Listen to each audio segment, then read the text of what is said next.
Hello everyone. This is not a story for the faint of heart. Today, we will be stepping into the darkness of the most gruesome cases, where evil not only exists, but also leaves bloody and haunting traces. This is Real Gruesome Murder Cases, a series of true stories about murders that made the whole world shudder. If you are ready to face the cold truth in the gruesome corners of humanity, come with me to delve deeper into each case, son of Satan. I awoke to a bright light streaming through a crack in one of the wooden boards I had put up in a paranoid, booze-infused haze. It was June, and the heat was stifling. My mouth was the kind of dry where your cheeks and lips stick to your teeth, the leftover taste of alcohol offensive. I sat up slowly, the usual nausea kicking in, my head pounding, room spinning. I looked down at my shaky hands, trying to steady myself as I half rolled off the couch. A sweaty silhouette of me left behind, my shirt stuck to me. I stumbled to the kitchen, only allowing one eye open to keep things in focus, my head down as I waited for the kettle to boil, impatient as the usual hangxiety kicked in. I knew my drinking was a problem, it always has been. But as I'm nearing 40 now, the mornings are becoming more unpleasant and unmanageable. But I know I'll never stop. I put 2 big scoops of coffee and boiling water into a mug, topping it off with a shot of vodka. I downed it and made another, willing the shakes to stop, my eyes blurry and stomach churning. I took the second mug back to the couch and turned on the TV, slowly coming back to life. My mind was quieter today, a numbness over the usual paranoia or anger that resides in me. Sometimes I think it's a darkness, straight from the pits of hell, the angel on one shoulder missing.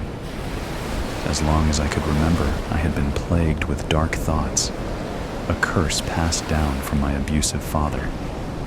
A life of isolation and self-sabotage, sending me spiraling further into this abyss over the years. Some days, I think I can snap out of it, or have a small voice telling me I need help, and that maybe there's still hope for me. But this had just become a way of life for me now, my norm. I had come to accept it. Alcohol and Netflix were my only friends. I sustained an easy work-from-home job that only stole a few hours each day. My manager didn't bother me, and I didn't bother him. He didn't care as long as I hit the numbers, which I always did. It didn't pay much, but kept a roof over my head and supplied my vices. I flicked straight to the news channel like I did every day. There had been a string of murders in the city, and now they were saying, there is a pattern suggesting that it's the work of serial killer. I shivered, watching as they wheeled a 6th victim in a body bag, a one-way trip to the morgue. My head pounded again. I swallowed some paracetamol with a swig of vodka, not taking my eyes off the TV. The killings had been brutal.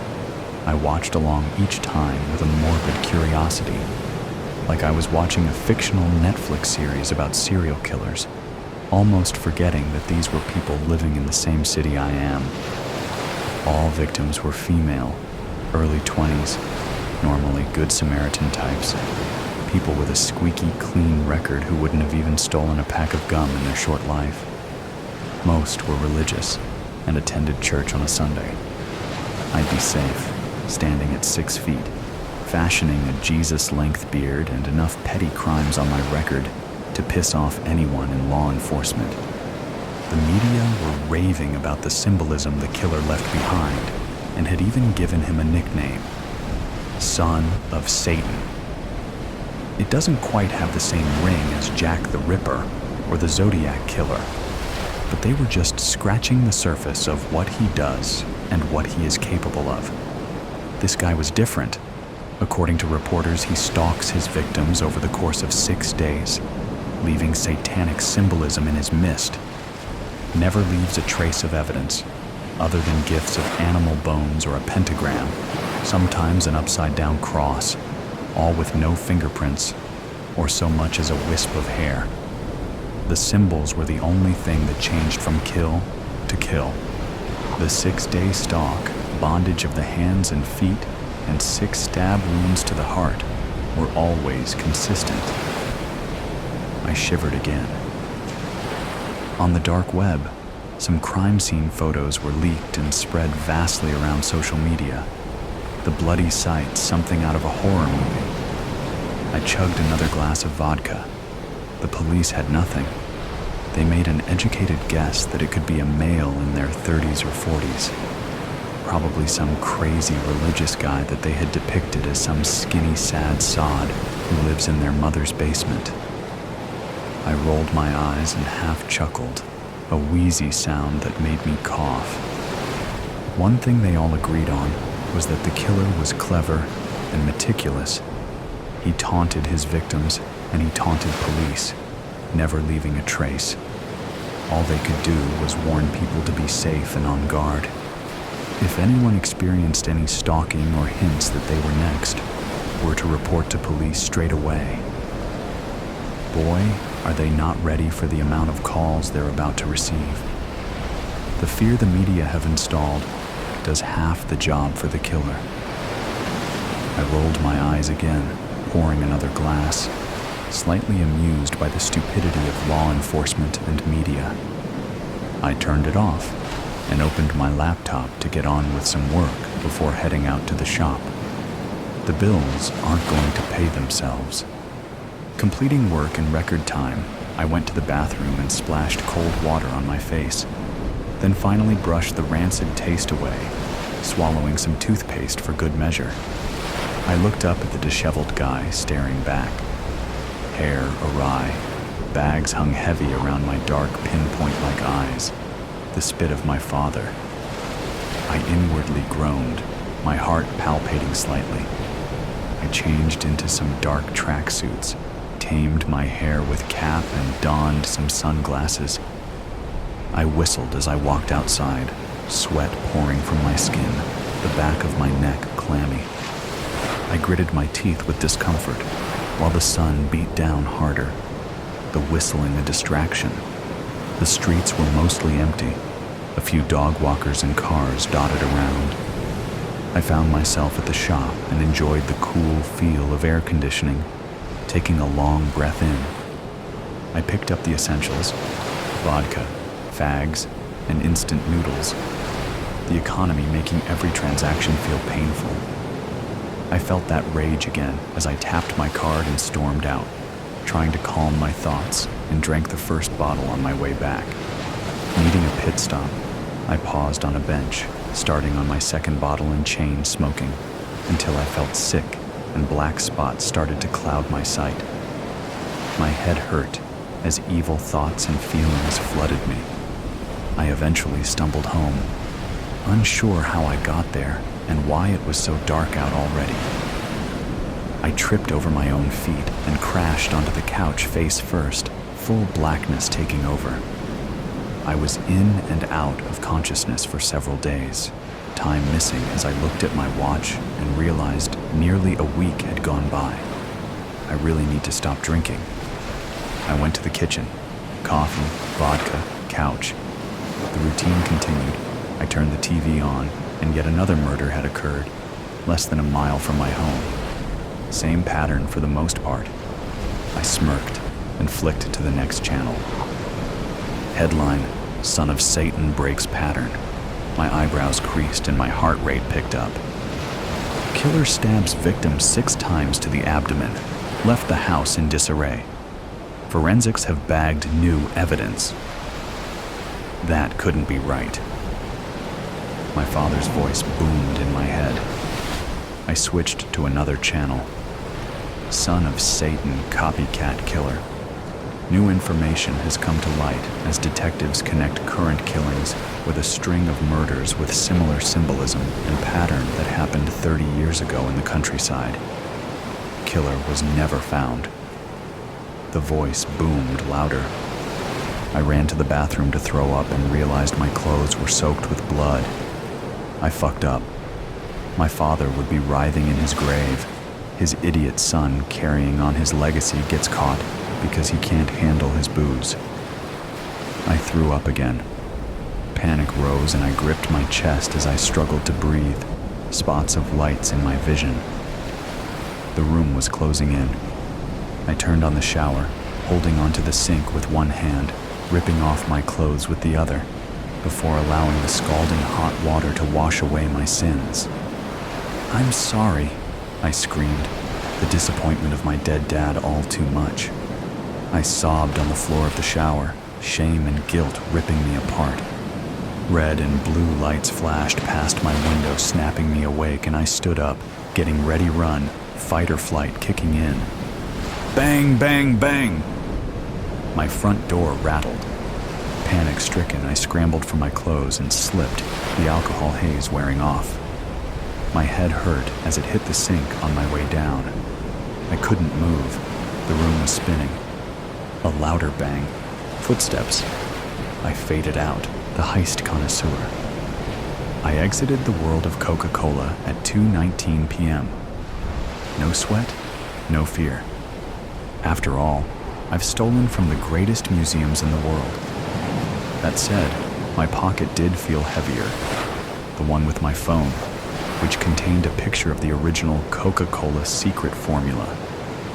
Only 2 senior executives know the formula entirely at any given time.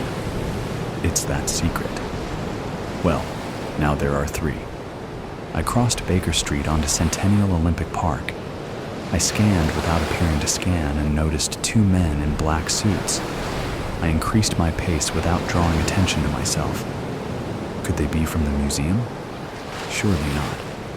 I would have noticed. Over the last 6 weeks, I've patiently cased the famous tourist trap, working as an electrician, my original calling, before becoming the world's most notorious burglar. I prefer Heist Connoisseur, but the FBI won't use it. To them, I'm just an ordinary thief. It's so hard to build one's brand. I stopped and sat on a park bench. The suits looked uncomfortable with my sudden inaction. They slowed but maintained their direction. They were following me. My photographic memory flipped through the museum's security personnel, and those 2 were not there. I got up and walked to them. We were surrounded by kids playing, lovers holding hands, and walkers listening to mumbled headphones. These 2 won't make a scene. I, on the other hand, will. It was easier to disappear in chaos.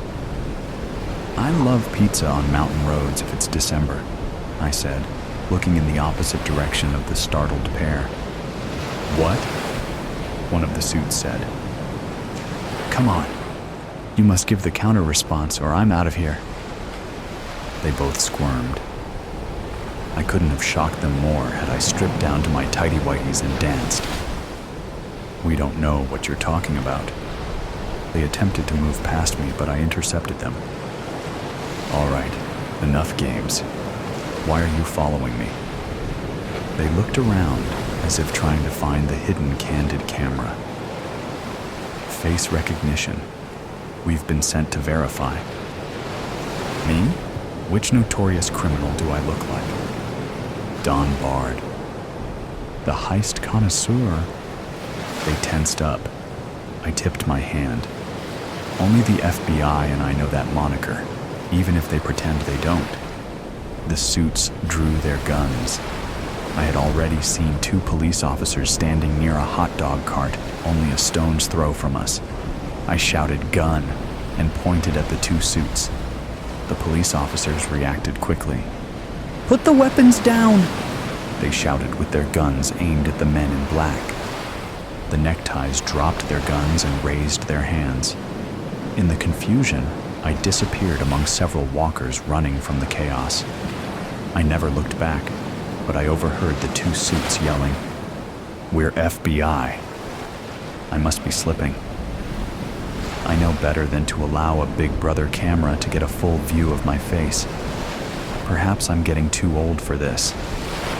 It may be time to retire. They say you should retire at the pinnacle of your career. Is there any higher pinnacle than the Coke formula? The suits and cops should have made peace by now. I doubled back and sat on a bench, never leaving the park. The best place to hide is where you begin. No one ever thinks to look where they lost you. Now that I could sit peacefully, it was time to get the nerd working to sell this picture. I've got the pic. The nerd texted back. On it. How much is this adventure worth? Coke's retained earnings are a little shy of $75 billion. Imagine $75 billion. Now imagine $100 million. Both are impossible for the average Joe to wrap his brain around. But I've done the math. 100 million is only 0.133% of Coke's available cash. Not even 1%. My phone vibrated. Coke says they won't pay. Not surprised. Move on to other buyers. It's a dangerous game Coke is playing. Someone might buy it. If no one does, I'll fling the formula over the web. Nomads in the Arabian Peninsula will make Coke in their tents. 10 minutes later, Musk backed out. Pepsi still on the fence. I once considered stealing the Mona Lisa. Its estimated value is $1 billion. Coke could buy 75 Mona Lisas, but it won't toss me a measly 100 million. Pepsi got cold feet, afraid of repercussions. Plan C? Yes. That took me aback. I have enough plans to go through the alphabet twice, but I believed Pepsi would buy it, if for no other reason than to gift it back to Coke as a goodwill gesture. Imagine the free advertising. And on top of that, Pepsi would be seen as the biggest-hearted corporation of all time. Apple wants it, says they're going to make it better, the nerd texted. I have my standards, no changing what has worked. Number go to plan D. What's wrong with that fruity company? And what's up with the bite out of the apple? Is it Eve's apple, the one that caused the fall of man? Now that I think about it, that is a good logo for them. I put down the phone and took in the beauty. Trees rustling, squirrels nibbling, birds singing. Of course, cars honking, people shouting, runners thudding, and sirens blaring accompanied the otherwise tranquil symphony. Buzz. TikTok made an offer. I may be a thief, but I'm a patriotic thief. No exclamation mark. I was beginning to believe I'd have to follow through on my threat to release the formula on the web. Then my eyes read the text I was hoping to see. Coke called back, says they will pay. I remained unaffected on the outside, but fireworks went off inside. I was about to score my largest heist. Who knew a soft drink formula would bring in more than crown jewels, famous diamonds, and priceless works of art combined? Well, me, but I hate to toot my own horn. Send the picture. No copy. They will know. The nerd texted. My hand was shaking a bit. I pushed send. Oops. It's been over 6 months since my oops. Since then, the three who knew the formula have grown to over 8 billion. Coke attempted a campaign to impugn the release as a hoax. However, it failed after people started to taste the formula's results. I left Atlanta for a mountainous area where there are no Big Brother cameras. My piddly few million will have to suffice for my retired years. How could I continue heisting after such a bumbling mistake? I have to face it. I'm no longer fit to be the Heist Connoisseur, the Thumping. The museum's intercom crackled on with train station static. Hello, Norville Museum. I ducked at the sound, trying to escape it, cracking my eardrums. He spoke fast, like a sports announcer, at the most critical part of the game.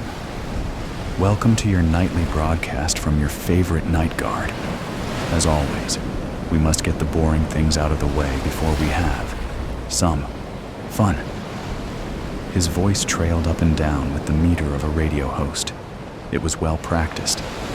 If there is any other human in this fine establishment other than your Steve and Linda, remember, you are stuffed. If there is anyone else here, you will be arrested, and you could be charged with robbery as you are on the premises 30 minutes after closing.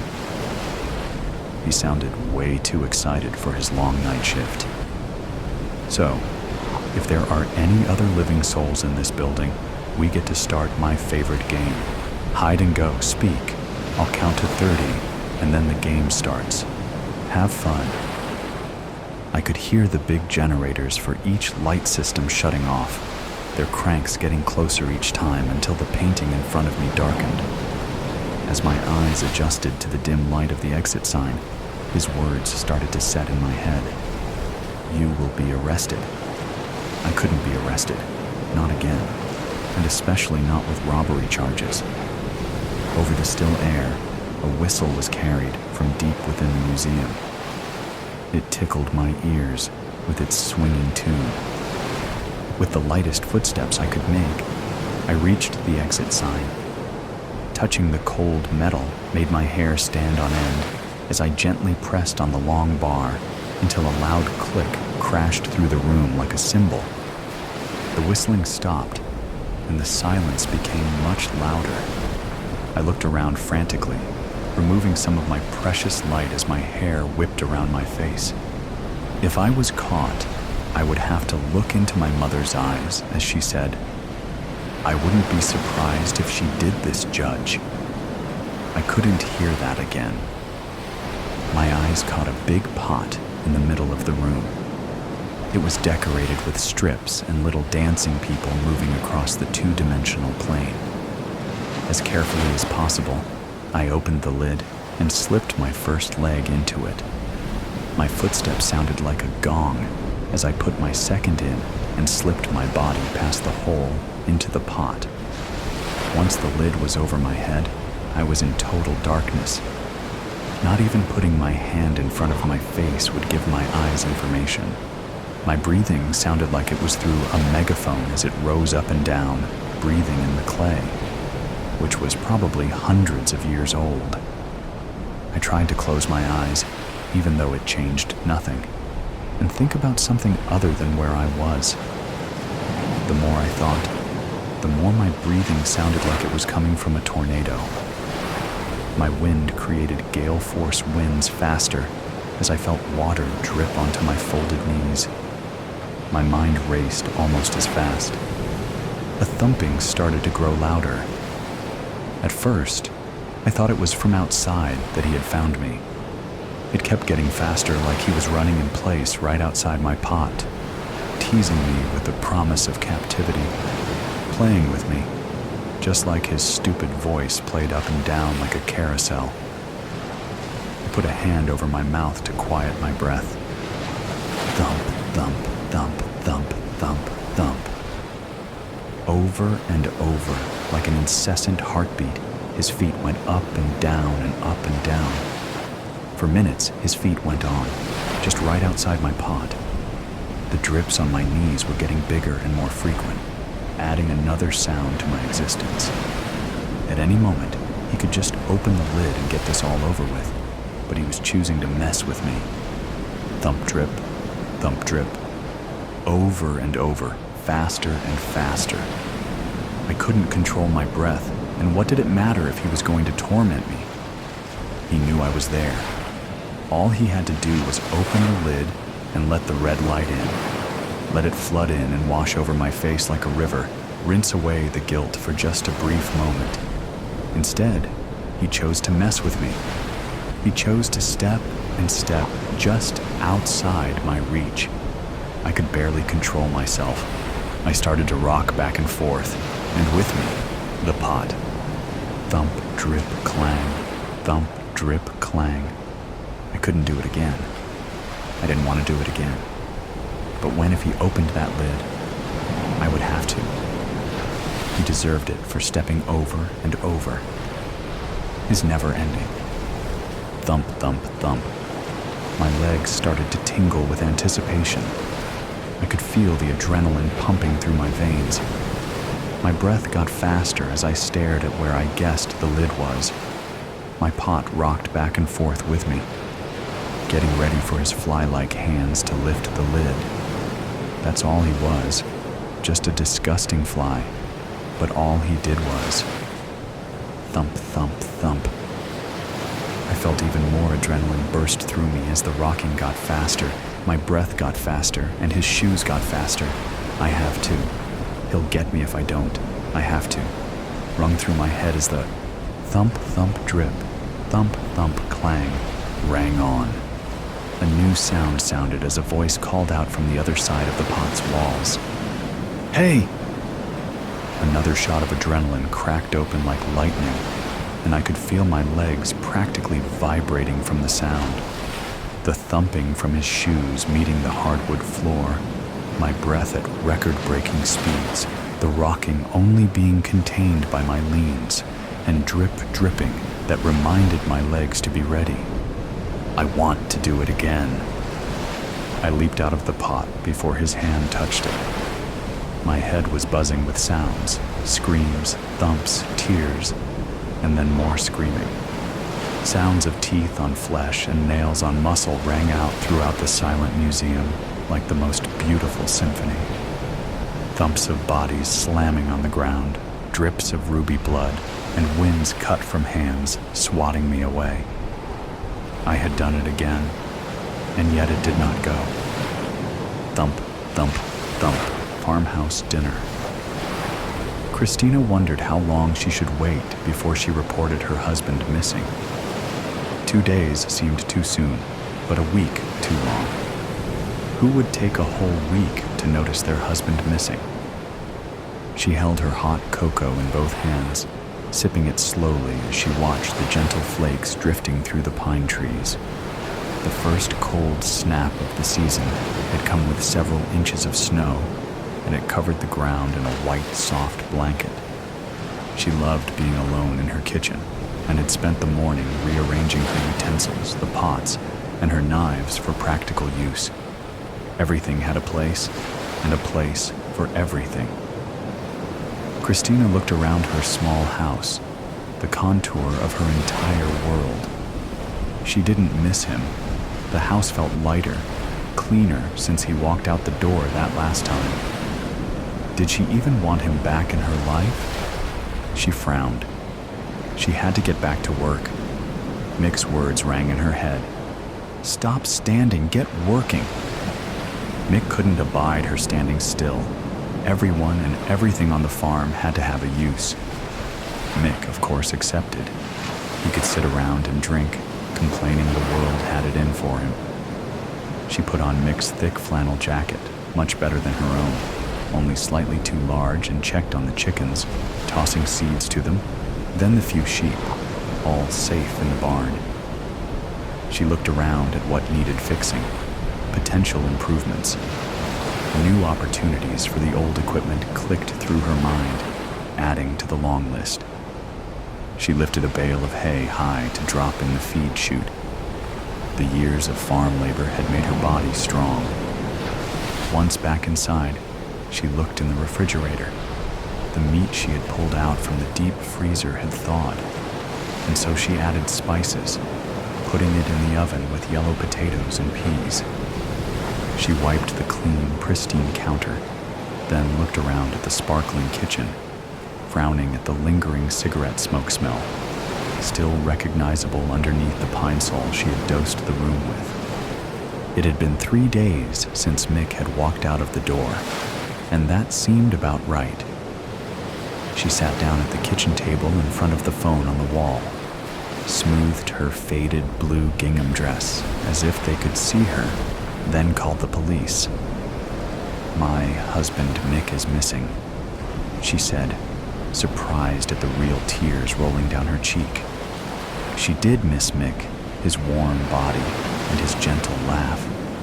She missed him like she missed being a little girl when she would wear pretty dresses, dreamt of a prince to marry, and her future loomed bright on the horizon. Except those days were gone, just like Mick. What if they actually found him? She had new dreams now. Coffee, officers, or hot cocoa, maybe. Christina's voice met the officers as they walked into her warm kitchen, a powder of snowflakes on their dark uniform jackets. They introduced themselves as they came in. Detective Sergeant John Maloney. Tall and thick with a jaw like a dump truck, he stomped his feet on the stoop before ducking into the house. Behind him, slight and pretty, with her blonde hair pulled back tight in a bun, Officer Kelly Marks stepped inside. That's quite a road to get here. Lucky we had my 4x4 Bronco. Your little Jap car would have never made it through. D.S. Maloney's voice boomed in the small house, looking over at Officer Marks, who just grimaced at the repeated joke. Thanks. D.S. Maloney took a coffee, and Officer Marks took a hot cocoa with a Gracie has. I speak English. So, you are Christina Santos, and you called about a missing person. A Mickey Mouse, maybe? D.S. Maloney laughed with both thick hands on his hips, his elbows waving, the international flags of asshole. D.S. Maloney snorted at his joke. Both women's eyes stayed on the floor. His name was Mick, Christina said in a low voice. Mick, your husband, has been missing. Officer Marks looked down at a small, pristine notebook. For 3 days? Yes. Christina wiped her eyes with her apron. Mick went out, said he wanted to get something from town, but his truck is still here. Sometimes he goes to a neighbor's house or the bar in town. Oh, I don't know. Christina clenched her apron over and over. Did you look for him or call anyone? D.S. Maloney barked. I don't know who to call. I don't know his friends, other than the men at the Iron Door in town. I called the bar, but he wasn't there. Okay, do you have a description? Officer Marks held her pen at the ready. We can call the local hospitals, other police stations to see if he has turned up. Well, he's a bit taller than me, has dark hair and thicker. She put her arms out, forming a large belly. And his face? Christina squinted one eye closed and turned her face into a deep scowl. Oh. Office Marks turned away with a frown. Mean mug. Any idea where he could be? D.S. Maloney looked in a cupboard, as if the missing man had been put with the canned peaches instead of the tins of sardines. Maybe he was walking in the forest, chasing a dog or a deer, and he fell and broke his leg. Christina mimed her leg collapsing, hopping, and then in the snow. She wrapped her arms around herself and shivered. Or a wolf got him. Her strong hands turned into a biting wolf, attacking Officer Marks's arm, who leapt back from the snarling, yapping fingers. But most likely, he'd just run off, tired of me. Christina's chin fell into her chest. D.S. Maloney and Officer Marks caught each other's eyes. I'll check outside. You look around in here. D.S. Maloney leaned into Christina's face. It's okay we look around, right? Nothing to hide. Officer Marks meandered through the house, rubbing her finger on a shelf and then looking at her dustless glove. She opened a tall door in the kitchen, and her eyes went wide. She pulled a broom out of the closet. What's this? D.S. Maloney walked back in. The new snow covered any possible evidence. I found the meat freezer. You're well stocked for the winter, so that's good. I didn't see much else. Officer Marks held up a well-used broom with dark red coloring on the end of the handle. My broom, Christina offered. Is this blood? D.S. Maloney took the broom, his eyes blazing. Sometimes. Christina's hands squeezed her apron against sharing her secret shame. Mick used that if the kitchen wasn't clean enough. Officer Marks looked around the kitchen with her eyes raised. We're going to test this for blood. You want to change your story? No, you can see. Christina pulled her hair back to show a gash, dried blood still dotting the wound. I cleaned up the rest. She collapsed in a chair. Mick used to be helpful, but we lost so many sheep with the scrapie outbreak. Then with his drinking, I wasn't allowed to leave, just work the farm. Mick wanted me to do so much, but he did nothing but drink and curse and hit. Christina fell into deep sobs, her face in her apron. He just wasn't any use, don't you see? D.S. Maloney looked away, then his nose lifted into the air. Well, that smells good. What is that? Christina looked up. That's dinner. I thawed some meat. I needed to cook it. She stood up and looked in the oven. It's done now. I can't eat it all. I had hoped Mick would come home for dinner, but... Christina pulled a long roast out of the oven, the meat pulling back from the bone. Rosemary and thyme filled the kitchen with the aromas from the well-cooked meat. Do you want some? We can't let anything go to waste on a farm. D.S. Maloney looked at Christina, his eyes narrow, and then smiled. Heck yeah, I'm starving. Sitting at the table, he had a large napkin tucked into his shirt collar, a knife in one hand, a fork in the other. We can't do any more searching now. It is too dark and cold. He belched, loudly. This is real good, by the way. I have an idea. He pointed his fork at Officer Marks. Back at the station you call around, hospitals, other police stations. I bet he's in someone's drunk tank sleeping off a bender. Good idea, sir. Officer Marks's eyes swept the ceiling before turning to Christina. I thought this would be lamb, since you have a sheep farm, but it is something different. Christina looked up. Her mouth dropped open before she clenched her teeth. Pig, she muttered. A little tough, but pretty good, I agree. She stood up and went to her refrigerator. I have more. She pulled out several bundles and rolled and taped butcher paper. Here is some ground meat. I can't use it all. You should take it. D.S. Maloney pulled off his napkin as he stood up and took the packages. We'll contact you when we have anything further. He nodded and left the kitchen. Officer Marks jumped up to follow D.S. Maloney outside. Sir, there was obviously a fight in that kitchen. I read a story once about a wife who killed her husband with a frozen lamb chop and then fed it to the officers who came to interview her. Do you think? D.S. Maloney narrowed his eyes at Officer Marks before shaking his head. That's the dumbest thing I ever heard of. There is no body. No, he just left. Not that I blame him. She's not all there. He spun his finger around his ear. Officer Marks stepped back inside. Christina stood at the sink, washing a large meat cleaver. We're going to go. Thanks for the meal. Officer Marks headed for the door, then turned back. You know, I had the craziest idea that you killed your husband with that meat you served us to get rid of the evidence. Christina's mouth dropped open. Oh, that would have been so much easier. Christina shook her head and leaned back into the sink to get to work on the dishes and her new life, the Interstellar murder hobo, First Trooper Lundgren Morrissey. Constabulary grid.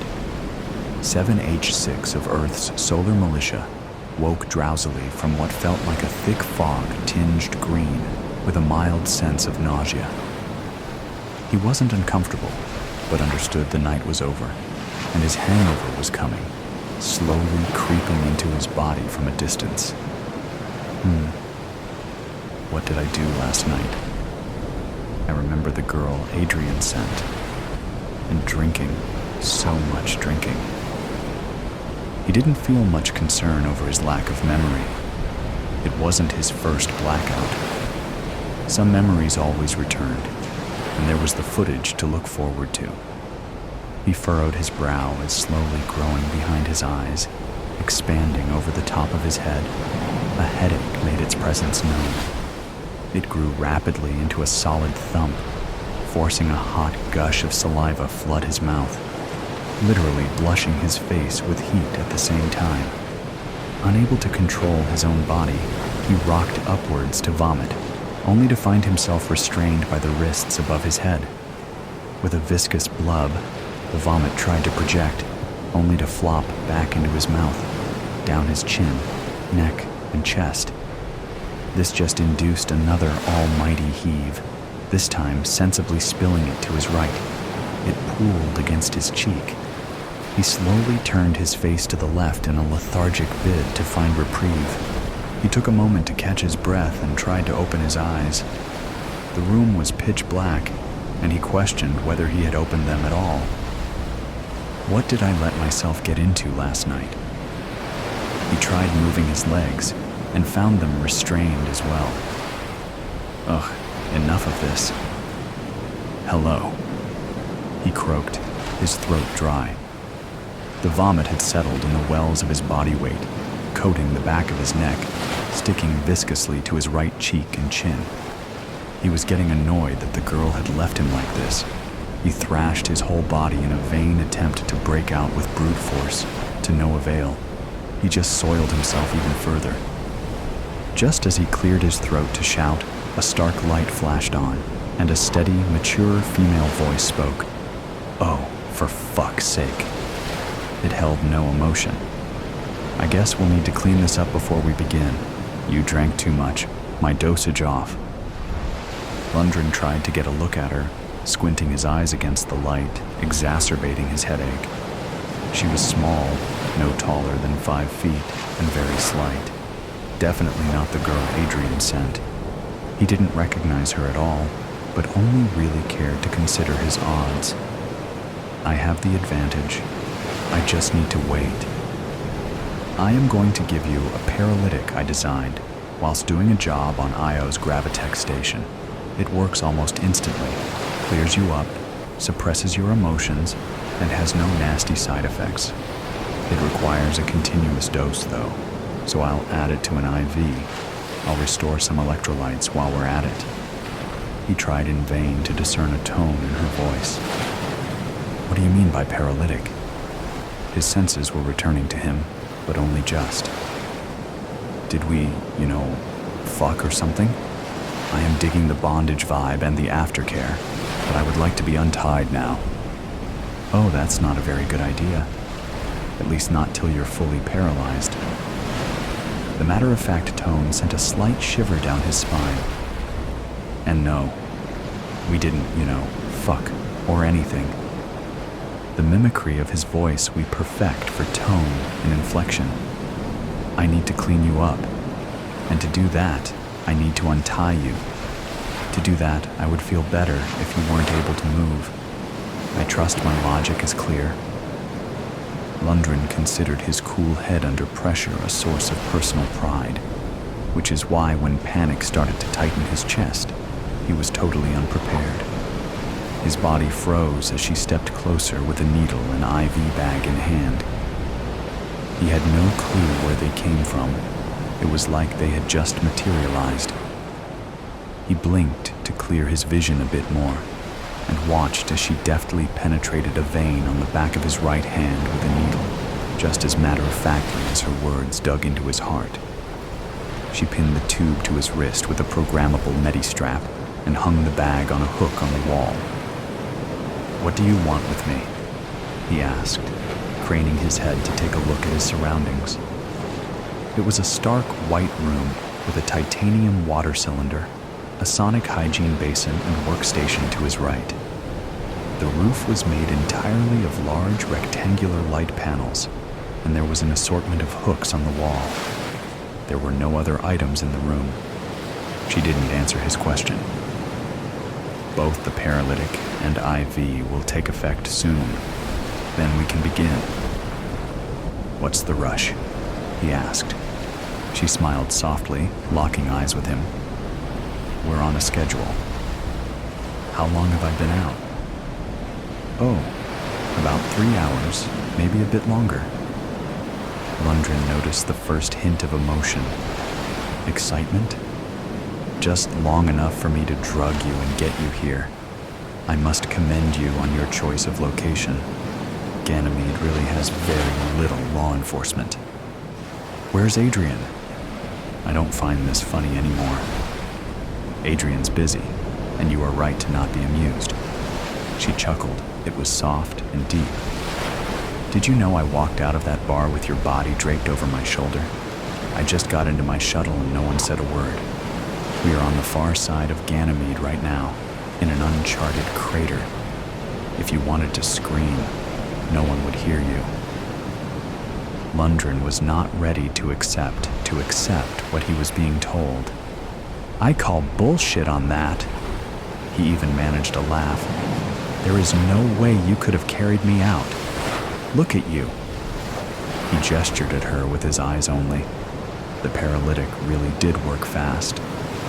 She just smiled. You are understandably confused. I suppose I could clarify by getting to the point. She closed her eyes as if she genuinely considering how to continue. As she opened them, she looked him right in his eyes. I understand all of Earth's troopers are educated on the interstellar murder Hobo. Yes. He didn't just know, he was obsessed. What do you know? She asked. Detailed but concise, please. Like reporting to a superior officer, the information spilled from Lundgren. He felt almost eager. The IMH is generally considered to be a multi-generational serial killing syndicate that has been in operation for over 300 years. It was founded by a Vehestian smuggler from the sweep system named Kovi Nistrol, who hasn't been publicly cited in over 370 years. The MO and appearance of the killer has never changed in all that time, and we know that Nistrol was a questionable character. We suspect cloning. Considering the average Vehestian lives about 175 years, we think the torch has probably been passed 3 or 4 times. Lundgren paused and considered whether he should be feeling a little more frightened. There was certainly some anxiety, but it felt distant. He couldn't help but admit that she really had designed quite an effective little paralytic. The irony that his face remained unaffected, whilst the rest of him, both physically and emotionally, felt numb to all around him, hadn't escaped his notice. Please continue, she instructed. Lundgren didn't know when he had surrendered the intimacy of eye contact. He simply found staring at a ceiling of lights more comfortable. She was on his right, calmly adjusting the bed, holding him prone to a 45-degree angle. Clearing his throat, he continued. Thus far, we've confirmed 715 kills over 67 separate planetary systems right across the Milky Way galaxy. It is the only criminal case that has ever experienced galactic collaboration from all 89 systems recognized law enforcement agencies.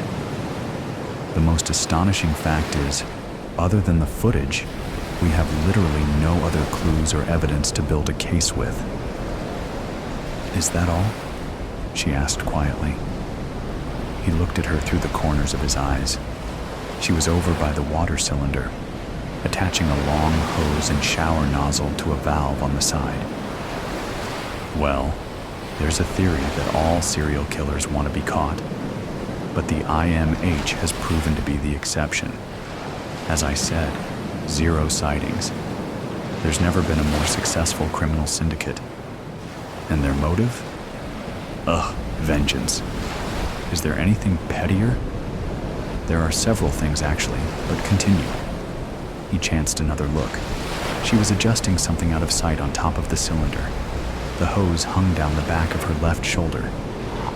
They find people they consider victims whom have been denied justice via official means and take revenge on their behalf, completely. No one is left to continue the cycle of vengeance. He expelled a sigh that sounded almost like a sob. This will be cold, she said, and turned on the hose without giving him a moment to protest. The water was indeed cold, and he gasped audibly. The pressure was decent for a cylinder setup. Of course, he could only feel that as she blasted him right in the face. Looking down, he could see a clotted, foamy spiral at the bottom as water and vomit drained away to who knows where. She made sure to get as much off of him as possible, even scrubbing his face with a rough cloth. The cold shock was the final catalyst in restoring his clarity. As she shut the valve on the cylinder, the room suddenly became very familiar. He'd just never imagined it from a victim's point of view before.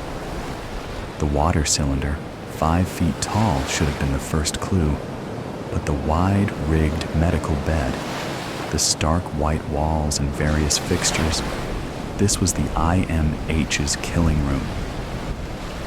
Fuck, he said it with soft resignation, closing his eyes. Alexei? He asked, forcing himself to look at her. She simply smiled. I suppose it's time things got interesting. She tilted her head, not breaking eye contact, and changed into a 9-foot artisane right in front of his eyes. Sporting a full complement of tusks, 4 arms, and thick, motley brown, leathery skin. With 2 enormous hands, she grabbed him by the chest, and with another, she deftly undid the restraints that held his wrists. He couldn't feel them. He simply observed their lifeless flap in his periphery. Careful not to disturb the IV and needle, she gently rested him forward, cradling him in 2 of her 4 hands. Hanging as though over a horse's rump, with his face facing towards the metal floor, he noticed rivets. With a free hand, she flipped the valve back on, and he felt the cold water blasting the back of his head. She made sure to get every last scrap of mucus, alcohol, and tiny chunks of stomach lining from his hair. He heard the telltale pattering of water blasting plastic as she cleaned the bed. Once done, she pinned him back against it and quickly lowered him into a horizontal position. She morphed back into her previous form. She wasn't young, but he couldn't fathom any sort of age in her either. She was certainly beautiful. She proceeded to gently tie his wrists back up above his head. It took the lock clunking loudly into place that brought him back to his senses, just enough to ask, "What are you?" "I am glad you asked." She wasn't looking at him, preoccupied with returning the cylinder and hose to their original places. "I am a changeling." "Impossible," he scoffed. "Possible," she challenged. "What did you just see?" As she spoke, she had moved over to the sonic hygiene basin and was fervently cleaning her arms and hands. The changelings from the Alpha Centauri system were all exterminated nearly 400 years ago. It was the only mass-sanctioned genocide, with a full vote from 89 out of 90 planetary systems. A vote held without our system, within which we lived peacefully among 3 other sentient spacefaring species. Most of them died with us, did you know? Only the fractions off-planet were spared. They are still trying to rebuild. Except for the changelings, who were all confirmed as being on-planet within the Alpha Centauri system at the time. How did you survive? I had been abducted by a Hestian smuggler from the sweep system prior to your destruction of our system. I must have been given up for dead when I didn't return during the summons. She closed her eyes briefly with a pause, then continued. I certainly felt the yearning to return. It was incredibly painful. To be called home on such an instinctive level, to then be unable to return due to my unlawful confinement. She took another pause, but made firm eye contact, compelling him to remain silent. It nearly killed me, and it should have. With the destruction of my homeworld, the cosmic link compelling us to return each Centauri century was severed. As such, I survived. Is that why you kill? It's just personal vengeance all along? He felt comfort in the scorn he was able to insert in his tone. She laughed softly. No, it's not even why I started killing. That honor rests with the smuggler who repeatedly raped me every night for 12 years, which was how long it took me to build immunity to his variety of custom sedatives, by the way. He was guilty of other crimes, but I digress. I slowly tortured him to death, probably 9 years after being severed from the link. "Why do you kill then?" he asked as she removed the Medi-strap and IV with ease, stowing it out of sight. "The effects of the paralytic will wear off quickly." She continued without a pause. "I kill because 5 years after I escaped my confinement, I found someone else denied justice, someone too pure and injured to take vengeance for themselves. I cared for him very much. That was over 367 years ago." "The Vehestian smuggler? You use his face for all your killings, don't you?" The fear welling in his chest felt like an ocean tide. "There's no syndicate either. It's just been you all along?" "I do, and yes." She permitted a small pause to let that sink in then. "I think it's time we got on with it." She walked over to the back wall and pressed gently against it. A small, previously imperceptible cabinet opened up. Inside was a camera link-up, a large red sledgehammer, and an assortment of torturing tools. She morphed into the Vehestian smuggler, now standing 6 feet tall. She pressed a small button on the side of the camera to start recording, sending the footage out to the whole system. Live. "Do you understand why you are here?" The smuggler's voice was deep, smooth, and seductive. He knew, and he saw now further point in wasting time. He was resigning himself to his fate. He knew his options, and opted for complete honesty. "I shouldn't have won my case today." "Correct," she affirmed. "And do you recognize this?" She held up a small rectangular drive, fitted with an illegal isolation port so the data contained cannot be detected, even when plugged into one of Earth's collection servers, which was basically all of them. Lundgren recognized it on an almost intimate level. Seeing it in her hands was like a violation. "It's my diary," he replied, looking straight ahead of him. "I suppose you want the encryption key?" "No, I'm good. I just wanted you and every single one of your accomplices to know I had this. You've all been very busy, with quite a variety of things." The paralytic had worn off completely, and Lundgren was very much aware of his body. The pain, discomfort, fear, and anxiety enveloped him like a landslide. He couldn't stop the tears singing his eyes, nor the sobbing noises of hyperventilation as panic consumed him. With a mighty crack, fire exploded across his left cheek. She had hit him hard. First Trooper Lundgren Morrissey, Constabulary Grid 7H6 of Earth's Solar Militia. You have 2 choices. She never once looked at the camera. Her focus was on him and the task ahead.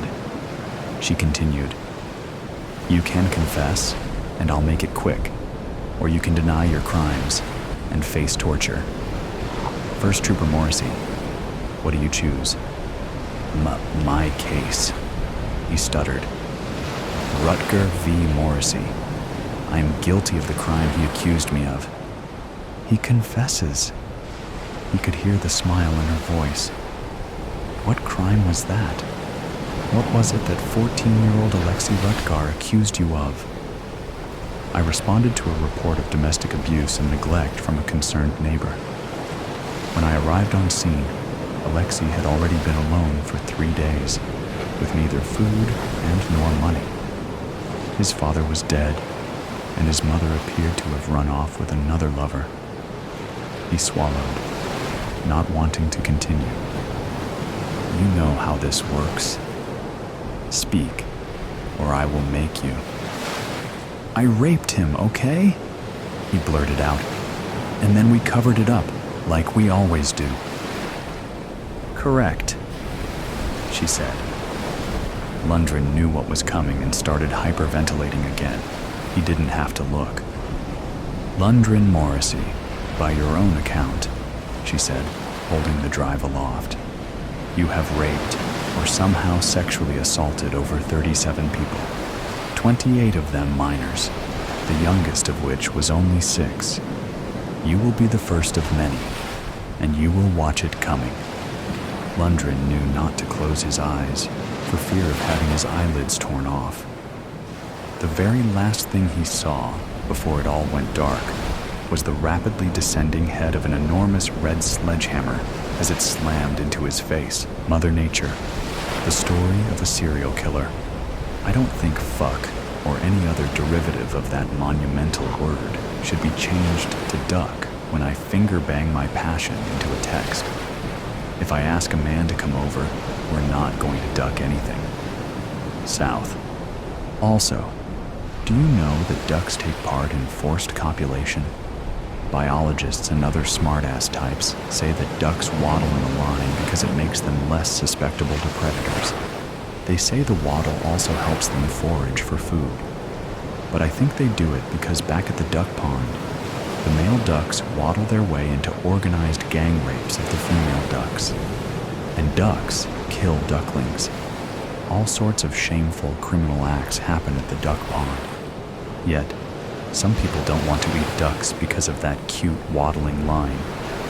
A duck is a lucky fuck that way, at least until it gets raped by other ducks, murdered by its parents, or a human who fails to find the charm in waddling decides to eat it. Predator. Prey. Another day. My cat loathes ducks, yet their rampages entertain her. We live in a gated community because I inherited a house here. This community created ponds throughout the neighborhood, filling them with ducks and, even worse, swans that patrol the streets like winged lunatics. Everywhere I look, there's a monster that wants to kill me. This cat I took in, she struggled to rip off my face seconds after we met. Then I fed her, scratched her ears, cleaned her wounds, and slayed the fleas that tormented her. Put a heat lamp on a screened-in porch so she can watch the ducks and swans brutalize each other. She helps me too, in ways that challenge basic concepts regarding help. By the way, it's good to meet challenges head-on, but not head first. My last hookup learned that the hard way, so avoid following self-help ideas about how you control every challenge that crosses your path. You control as much as some other entity lets you. Let me tell you how I got this cat. As I mentioned, she wanted to kill me. It began with her clawing my face, which led to the discovery of a dead man's hand. Star, don't let anyone tell you that crashing into a wall to avoid hitting a cliché in an alley equates to doing the right thing. It equates to pain, especially if the four-legged fucker waits to attack you after you exit the car. The cat I took in waited for me to get the car door open, then let me know who owned the alley. The pain of others engages the masses. They heard the surrender of steel, followed by shrieking. So they scurried across the alley from business back doors like rats scurrying across a dumpster. Several videoed me as I pulled each claw from my face and struggled to dodge fangs. As I fell to the ground, I saw one man rummaging through my glove compartment. The cat finally let go with a low growl and then ran under the car. That's when I noticed the hand hanging over the low wall of a parking garage. I wasn't the only one who noticed. "Oh my God, there's a hand over there!" someone shouted. I darted across the pavement on my hands and knees to avoid feet intent on trampling. My skin ripped and burned. I panted as the pain from the crash and the crawl began to clash. The click of heels against the ground offered a moment's reprieve from the sensation of being ripped apart. Curiosity commands the ability to subjugate fear. Victims learn this firsthand. Without this act, no one moves on. I peeled my face off the ground. A woman in black leather pants and a tight white tank loomed over me, accessories dripping off her like groupies made of gemstones. She looked like Tom of Finland drew her if he had been into women. "Your clothing is so beige, No one else can tell where your blouse ends and your trousers begin. But I see you, she said. You're like those dangerous creatures that blend in with the leaves. Lady, I just crashed my car. I just shredded my hands and knees to avoid being trampled. Unless you're here to help, fuck off back to your dungeon. I said I see you. I didn't say anything about helping you. Well, not in the usual way. I turned back to the car, and she loomed in front of me again, though I never saw her move. I have more to say. You and that cat both play a vital role in the call. My call. You need to help each other, which helps me. You two are going to come to a mutual understanding somehow, some way. We sure are, the cat said. And that is when I fainted. Star. When I regained consciousness, news stations were filming the parking garage, the alleyway, and the soulless man who boasted to me that he lasted longer than other men, something he learned at an orgy for retirees. I went back to spend time with him because he was my first kill. I wanted more memories with him, like a mother saying goodbye to her child at college if the mother thrives on blood and guts. But all I saw was his hand, the one that struggled to get the knife away from me after the coke-fueled fucking and drug-laced wine. Someone had moved his body from where I left it, but I recognized the ring that signified his happy marriage to a wife who understood his needs. I longed to roll in his innards again, but it wasn't meant to be. The leather-clad woman told the EMTs to let me go. It's like she was never here, she said, cradling the cat. She knows nothing about a hand or any job related to it. The EMTs smiled. I felt like a kitten, but at least I was not a duck waddling into a bad group hug. Not yet. Star, a cat's methods for slaughter command merit. She's one of many masters created to maintain balance. At least I didn't ask a rhino to handle your tutelage, Mother Nature said, as she stretched her stiletto boots across my table. That's a one-time lesson, and quite an ugly one. You arranged the crash. You made choices that led to this moment. The cull relies on your choice and my preference. The cull demands my attention around the clock.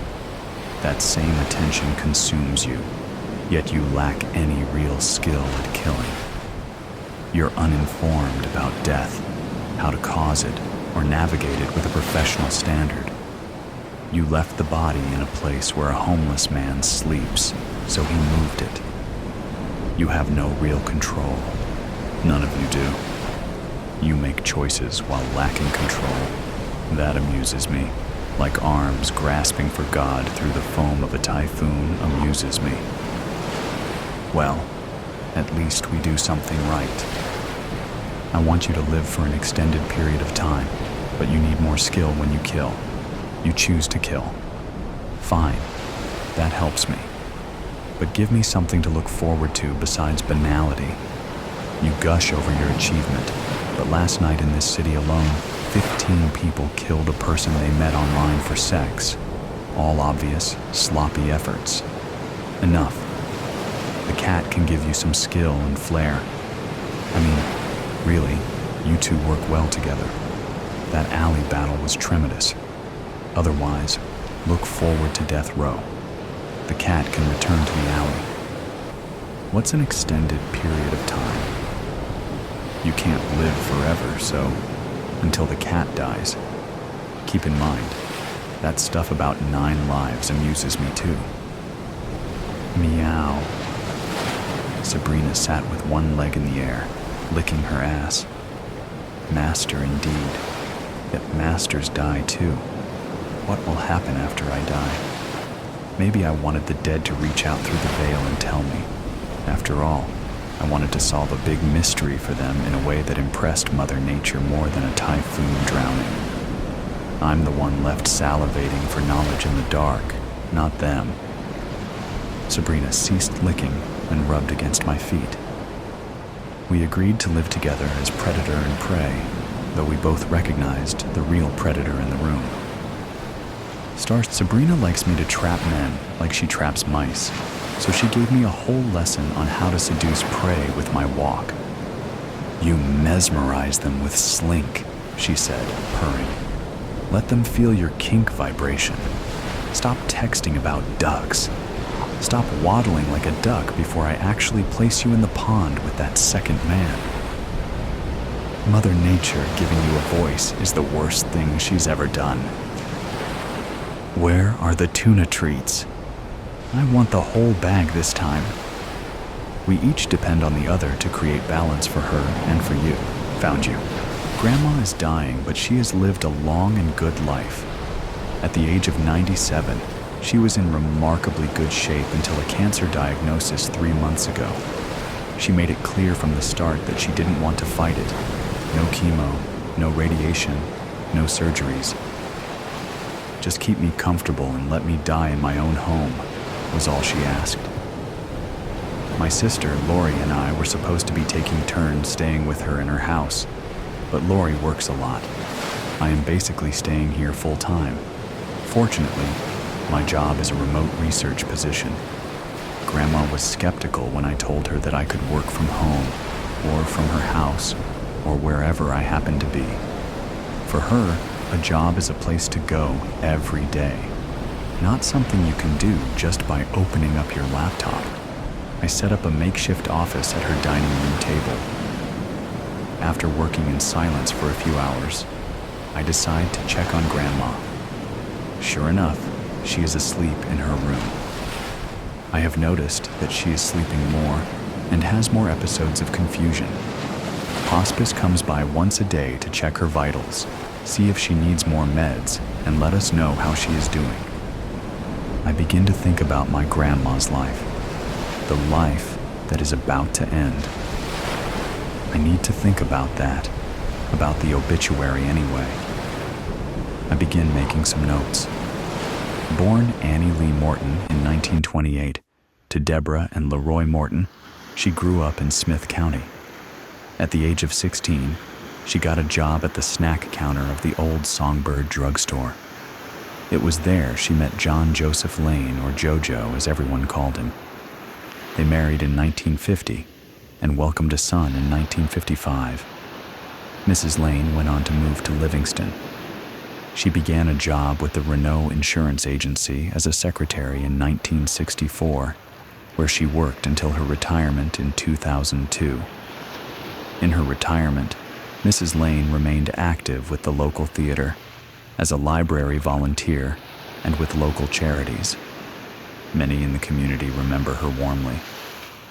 She was preceded in death by her son, Jacob Lane, several years ago. She is survived by his daughters, Lori and Maddie Lane. I stare at the notes in front of me. I can't believe that is all there is. After 97 years, there should be more. I look out the window. The backyard is filled with dry brown leaves. My grandmother always kept everything so tidy, and the yard was no exception. Until the cancer, she raked those leaves herself. If she looks out her bedroom window, she will see how neglected the yard is, I think. I retrieve the rake from the backyard shed, and I think about the short obituary. The truth is that Grandma's life had one big black hole. It was the void left by her husband and my grandfather, John Joseph Lane, or JoJo as everyone called him. My dad died in a car accident when I was 9. I then developed a burning curiosity to find out everything about his life and his family. My mother had packed away most of my father's things. I looked through them and found them lacking in giving me any clue about who he really was. So, when I spent time with my grandma, I looked to her for information. I rummaged through my father's old room, and that was where I first found pictures of my dad's father, JoJo. Grandma always spoke highly of JoJo. He was a good father, a good husband. They were in love and happy. My dad, as a boy, had adored Jojo. What happened to him? I remembered asking Grandma. Did he die? She was in her 70s then, but had the face of a younger woman. Her smile faded away, and her eyes became serious. He left one day, she said. But where did he go? I pressed on. At the age of 9, I didn't understand the concept of separation, abandonment, or heartbreak. I don't know, honey. You see, he had lost his job, and we were struggling, she explained. Sometimes, I think he just, maybe went off somewhere and decided to disappear. I remember being shocked and horrified at the prospect. As a child, I didn't know that people could just vanish, except for kids who were stolen. But adults? Never were they supposed to disappear. After that, I never asked any more pointed questions about Jojo, but sometimes Grandma would make a remark that would give me a snippet of information. His favorite meal was meatloaf with mashed potatoes, peas, and yeast rolls. He was a good dancer. When my grandma was pregnant, Jojo knew it was going to be a boy.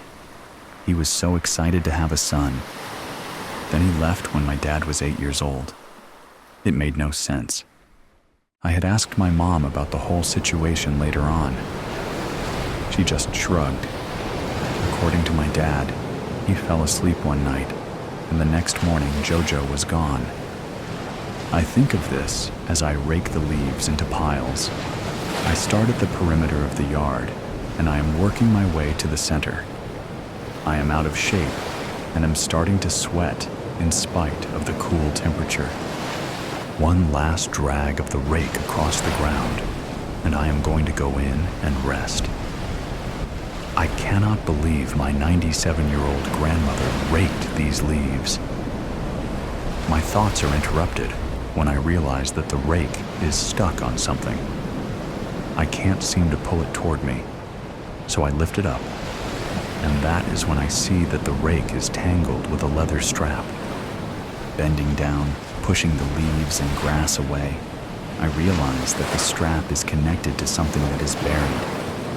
I pull harder on the strap, and I feel something give way, but it is deep. Retrieving a small garden trowel from the shed, I dig until I can make out the top of a leather bag. After a few minutes of pulling and digging, I get the item out. It is an old leather purse, stiff, scratched and caked with mud. The clasp on top is an old clasp, the kind with two metal pieces that wrap around each other and make a snap sound when they are forced closed. It is rusty, but after some effort, I manage to pry the purse open. Looking down into the black plastic lining, I see that the purse is empty, except for a bundle wrapped in wax paper. The paper is brittle when I unfold it. Inside, I find a large brown stained envelope, and within it another smaller envelope. I open it to find even more wax paper, and finally a thick bundle of folded notebook paper tied with string. I untie the string and open the paper. It seems to be a letter of some kind. The first page has only one sentence. "Dear Jojo, I am so sorry," is written in my grandma's precise cursive script. At that moment, I hear a car pull into the driveway in front of the house. The hospice aide is here. I feel panicked. I go into the house, stopping in the kitchen. For some reason, I feel as if no one should see me with these papers. I tuck everything underneath the kitchen sink before I open the front door to greet the hospice aide. Grandma wakes when we enter her bedroom. She is confused when she sees the aide put the blood pressure cuff around her upper arm. "What are you doing?" she snaps at the aide. The aide's name tag says Lavana. She smiles at my grandma. "I'm just checking on you, Miss Lane. Just kicking the tires and looking under the hood." My grandma laughs. "I think my transmission is going," she says. We all laugh. "Maybe so, but your motor is still running, Grandma," I tell her. After Lavana has left, I put on the kettle and take some warm chamomile tea up to the bedroom, but Grandma has already gone back to sleep. It won't be long now, I think. I pull the papers out from under the sink. I look at that first page again. Dear Jojo, I am so sorry. I flip to the page to read on. My grandmother's handwriting was unmistakable. Date: Monday, November 25th, 1963. Jojo, you are gone. I know where you are, and I cannot tell anyone, and I cannot keep it in. So I will tell the pages. Only the pages will know. I will write this. I will bury it deep, deep in the ground, deep in me. Jojo lost his job 3 months ago. He was working for Wilhelm's Furniture. He had been there for years. But then the owner died and the place shut down, laid everyone off. At first, we weren't worried. But then, when Jojo started trying to find work, he couldn't. No one was hiring. Not the factories, not the stores. Then, we got behind on rent. The landlord said he would work with us, but then the gas bill went unpaid and got turned off. It was getting colder. I dressed in layers. I dressed our boy in layers. I scraped together meals of salt and pepper and butter and rice. Finally, we got into a fight. I told Jojo. He was no kind of man, no kind of father, that couldn't even feed his child, couldn't even keep him warm. Jojo, I will never forget your face when you left that night. I looked up for a moment. So there had been an argument, but that hardly explained the fact that Jojo was never seen or heard from again. I flipped to the third page, hoping to find answers. Grandma had written this page later. Date: Wednesday, November 26th, 1963. Jojo, you came back. You left, but you came back, and you had money. A big wad of cash. It looked funny. It was smeared with something, and then I realized that it was blood, and you were bleeding from your side, but you said it was nothing. You told me to hide the money, use a bit of it to buy food and pay the gas bill and rent, but hide the rest. Then you said you had to leave. Jojo, you said you were going to go to our cave, the one we used to go to when we were courting. You would be back in a few days. If anyone asked, I was to say that you were out of town, looking for work, and that you would be back, but you never came back. Within the handwritten pages was a newspaper clipping. It was about a robbery of a tavern 2 counties away. I read the clipping carefully, suspecting what it had to do with Jojo. The headline was big and bold in all capital letters. Robbery gone wrong. 1 dead, money missing. Officials are still trying to piece together what happened at Big Al's Tavern on the night of November 23rd, 1963.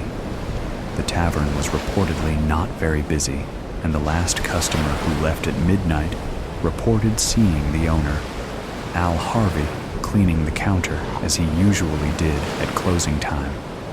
The next morning, Big Al would be dead on the floor of the tavern, and a trail of blood led out the door. Unfortunately, it was impossible to track further because of heavy rain during the night and early morning hours. Eyewitness accounts state that a man in a red-checked shirt was seen running into the woods behind the tavern. So Jojo, desperate to provide for his family, had committed a robbery. It was almost heroic, but I couldn't push away the grim thought that he had somehow killed a man in the process. Looking down into the bundle of paper, I see another newspaper clipping. Big Al put up a fight. Sheriff Ernest Glenn stated in an interview that officers have been able to figure out what probably happened during the robbery at Big Al's Tavern on the fateful night of November 23rd, just 1 day after the assassination of our president. While the nation was in mourning, someone entered Big Al's just after closing to rob the tavern.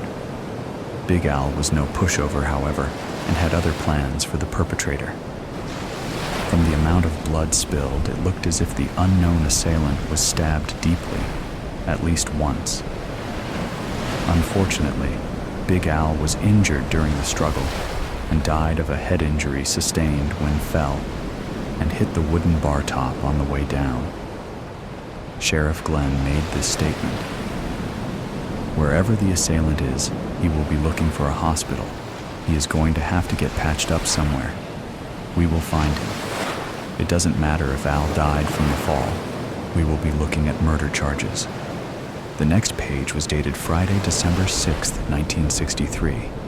It was written in Grandma's handwriting. "Dear Jojo, I went to the cave. I know you told me to wait, but I went to the cave where we used to go, where we spent so many hours talking with each other, loving each other. I found you there, my darling. At first I was relieved to see you, sitting against the wall. Then I saw the blood that had poured out of you, your eyes unseeing, your skin marble cold, and there you were in front of me, and gone at the same time. I will tell no one. I love you, and I will tell no one what you did or where you are. Goodbye, my love." After that, she had written one more thing: $5,576. I guess that must have been how much Jojo had gotten from the robbery. I was stunned. It was all here, the solution to our family mystery. Jojo had committed a robbery to keep his family fed and warm. A fight between him and owner of the business ensued. Jojo was seriously injured. The other man was killed in the struggle. Jojo managed to make it home, give Grandma the money, and take refuge in a cave, where he died of his injuries. Upstairs, I hear my grandma stirring. I hide the papers underneath the couch cushion and run upstairs. She is out of bed and so confused. I need to get to work. She tells me. "Where?" I ask. She is impatient with me. "The drugstore, silly. Who are you anyway?" "I'm your granddaughter, Maddie," I answer. She laughs. "I don't have a granddaughter. I'm only 18. I realize that her mind is somewhere back in time, before the tragedy of Jojo. "Do you have a boyfriend?" I ask slyly. Grandma smiles again. "His name is Jojo. He is so handsome. He takes me courting in the cave behind the old Myers farm sometimes. We can be alone there." Then the smile fades. "Where am I?" she asks. I tell her she is home and I help her back to the bed. That is the last time she speaks. Grandma dies the next night. I hide the letters at my own apartment and never tell anyone about them. It took me a few days looking through old property records to figure out where the old Myers farm had been. A mall sits there now, but it is long since closed and abandoned. The woods behind it are still intact. I waited for the weather to warm up and decided to hike out there. I found the cave. There was graffiti and a bit of trash near the entrance. Inside, it was dark and cool. It went deep into the side of the mountain. I had brought a long spool of fishing line, attached it to a tree outside, and unwound it as I walked deeper into the dark abyss. I didn't know how big it was, and I didn't want to lose my way. I moved my flashlight through the dark, and when I saw nothing, I kept walking. Then I noticed a shaft of sunlight coming through a crack in the rocks. I walked toward this light and found myself in a separate chamber. At first, I thought it was empty too. Then I spotted the still human figure sitting propped against a large boulder. The bones of Jojo Lane still sit. He still wears the black cowboy boots, the blue jeans, and red-checked button-up shirt he put on one morning in November of 1963. The skull grins and a skeletal hand is reaching out toward me. I kneel and look at the empty eye sockets. "Found you," I say. Jojo doesn't reply. I sit with my grandfather for a while. The cave is still. The sunlight begins to fade.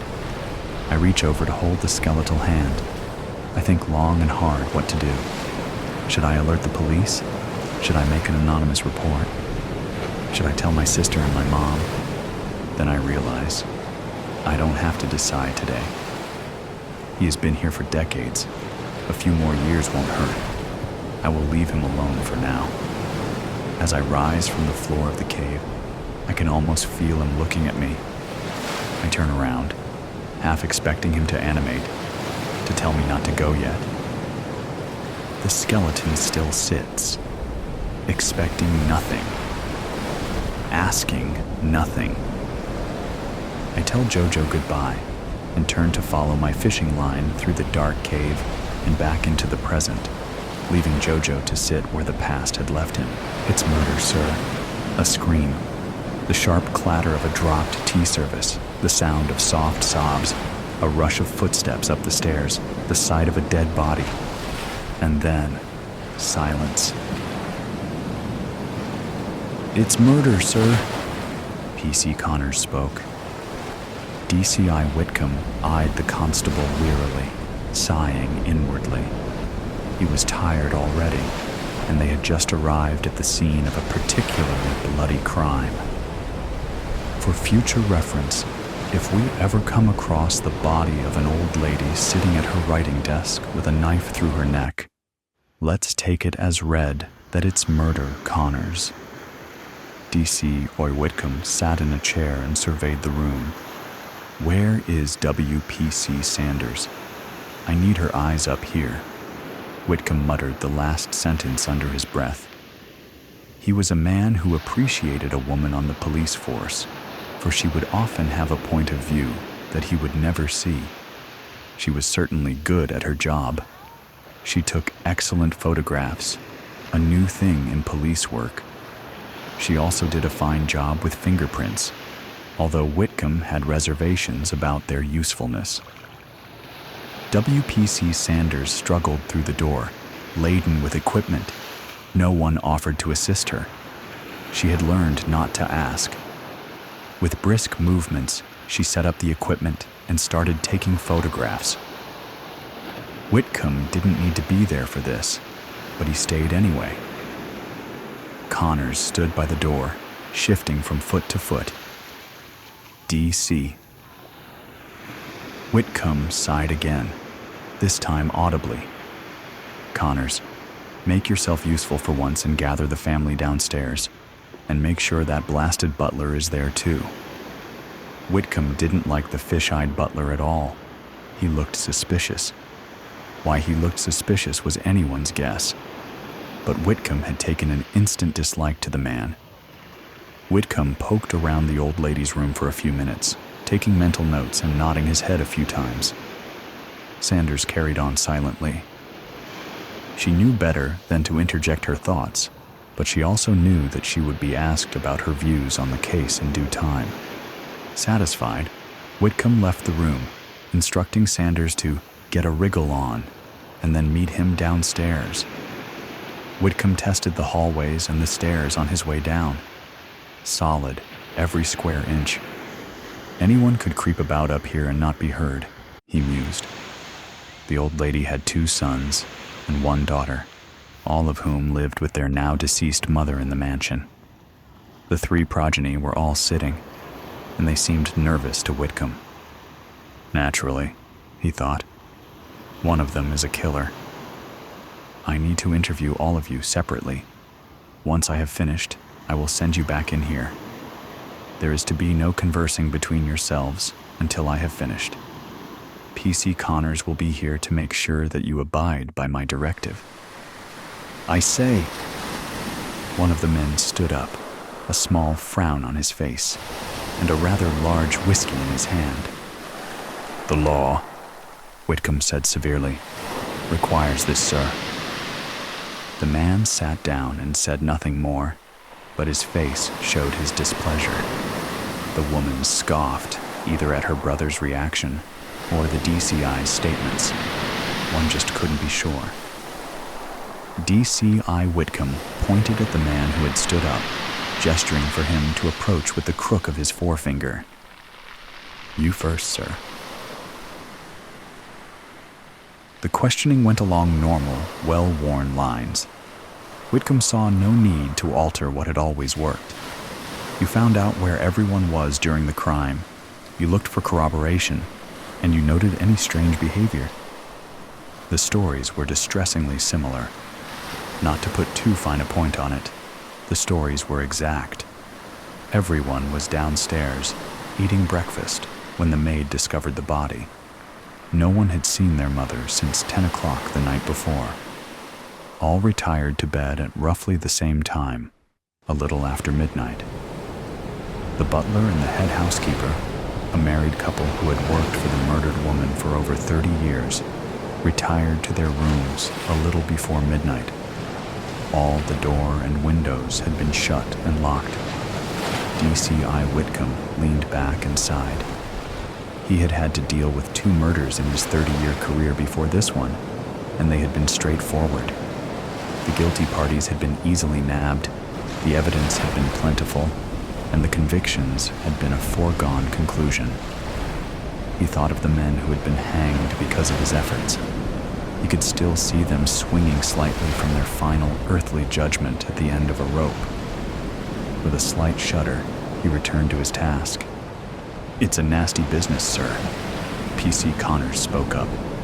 Once again, he was standing in a doorway, shifting from foot to foot nervously. Whitcomb looked at him with some slight irritation. The man had a positive talent for stating the obvious. "Why don't you go get yourself a cuppa? See if the staff have anything to say about it all. Take your time, Connors. Maybe have a biscuit or two," Whitcomb said. The sarcasm in his voice was completely lost on Connors. Connors lost no time in doing so. The detective chief inspector made him nervous at the best of times, but on this case, he seemed positively put out. Besides, he was feeling a bit peckish and could do with a nice cup of tea and a bite to eat. "Well, he's good to have around when we need some muscle," WPC Sanders commented graciously. "Ha! And that's all he's good for." "Still, he's a good lad," Whitcomb said. Whitcomb winced at the thought of Connors becoming a detective chief inspector in the future. The man had no business running an investigation. WPC Sanders would be a far better candidate. But she was a woman, and she would not get the chance to advance beyond her current status.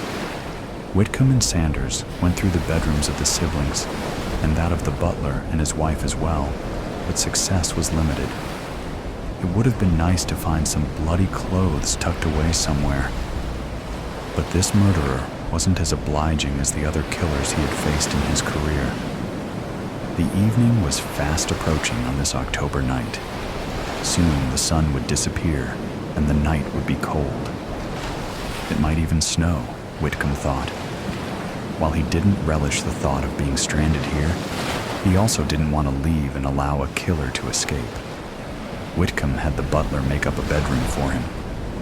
The man blinked rapidly behind his glasses and hesitated slightly before nodding and doing as he was told. Suspicious, Whitcomb thought again. Whitcomb sent the other 2 home, instructing Sanders to develop the photographs and bring them back early in the morning. Connors was to fill the car's tank with petrol and make sure the vehicle was equipped to deal with a tire puncture. Connor may not be a great copper, but he was good with cars. As he settled in for the night, Whitcomb thought of the suspects. They all had motive, and he knew that one of them had to be the murderer. The butler and his wife knew more than they were letting on, but they were guilty of no bigger a crime than loyalty to the family. The kitchen staff and maids were tight-lipped as well, but Whitcomb was sure that they knew nothing of the murder of old Mrs. Ainsley. Even the gardeners and the handymen had precious little to say about it all, probably because they had nothing of import to tell. Whitcomb sighed and turned out the light. Whitcomb was up early the next morning, well before the 3 Ainsley siblings. He wandered into the kitchen to see about getting a cup of tea. He found Connors there, chatting amiably with the cook and the maids. They all quickly scraped back their chairs and stood up when Whitcomb entered. Whitcomb waved his hand, gesturing for them to all sit down. He gave Connors an appreciative nod of the head.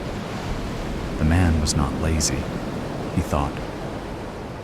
"WPC Sanders is in the library, sir. She has those photographs," Connors said. Whitcomb patted him on the shoulder and told him to carry on, by which he meant that Connors should continue to have a chat and a cuppa, staying out of Whitcomb's way. WPC Sanders did not stand when Whitcomb entered the library. She was studying the panoply of photographs that she had laid out across the ventral table in an impressively large library. Whitcomb was slightly stunned at the sheer size of the room and the thousands of books it contained. Rich folk, he mused, lived much differently than he did. "Good morning, Dad," Sanders said as she continued to scan the photographs. "I am DCI Whitcomb when we're working, young lady. I am your loving and generous dad when we are off duty. You would do well to remember that," Whitcomb said with some asperity. He loved his daughter, but he didn't like that she had to see such a gruesome sight yesterday. It made him testy. He didn't like having to tell his wife that their daughter had seen a dead body. It made him testy. He didn't like that his daughter had to go home and tell her husband that she had seen more blood than anyone should have to see. It made him testy. "Sorry, Dad. DCI Whitcomb, sir." Sanders looked up and grinned at her father and her superior at work. She was not above a little needling. "Enough with the pleasantries. What do you see in these pictures?" Sanders stood up and directed Whitcomb to a set of photographs near her. "You can see that the old lady was killed at the desk. No blood trail, just splatters and spray. Except in this one area, very little blood." "So," Whitcomb said. "So, the killer cut through the jugular and the blood spurted on him," Sanders said. "Or her." "I don't think it was a woman," Sanders said. "It takes some strength to get the knife completely through the neck." Whitcomb looked through the photographs and nodded. "Let's sit down, have some tea, and go through the evidence," Whitcomb said. "Righto, DCI Whitcomb, and maybe a biscuit. I'm famished," Sanders said. DC Connors was instructed not to interrupt the other two officers while they were locked away in the library. He was to continue the all-important work of chatting with the help. Connors nodded seriously and did as he was told. He was especially interested in chatting with the maid who had found old Mrs. Ainsley. She was young, pretty, and available. "Your thoughts," Whitcomb started. "William Ainsley, the eldest. He and his brother Rupert have a consulting business. Legal experts, they call themselves. They have a scrubby little office off of the high street, and they consult 2 times a week. They bring in less money than you pay me," Sanders said, grinning at her dad. "The Queen pays you," he said. "Right. South. They basically live off of their trust fund while living here for free." "The daughter?" "Estella. She was married for 20 years. Husband died in a motor accident 3 years ago. She also has a trust fund. She also lives here for free." "I have a feeling that the mother didn't want them here," Whitcomb said. "Probably true. Look at these photographs. The mother didn't have a picture of any of her kids, but she has several of her late husband. The kids all have a picture of their mother.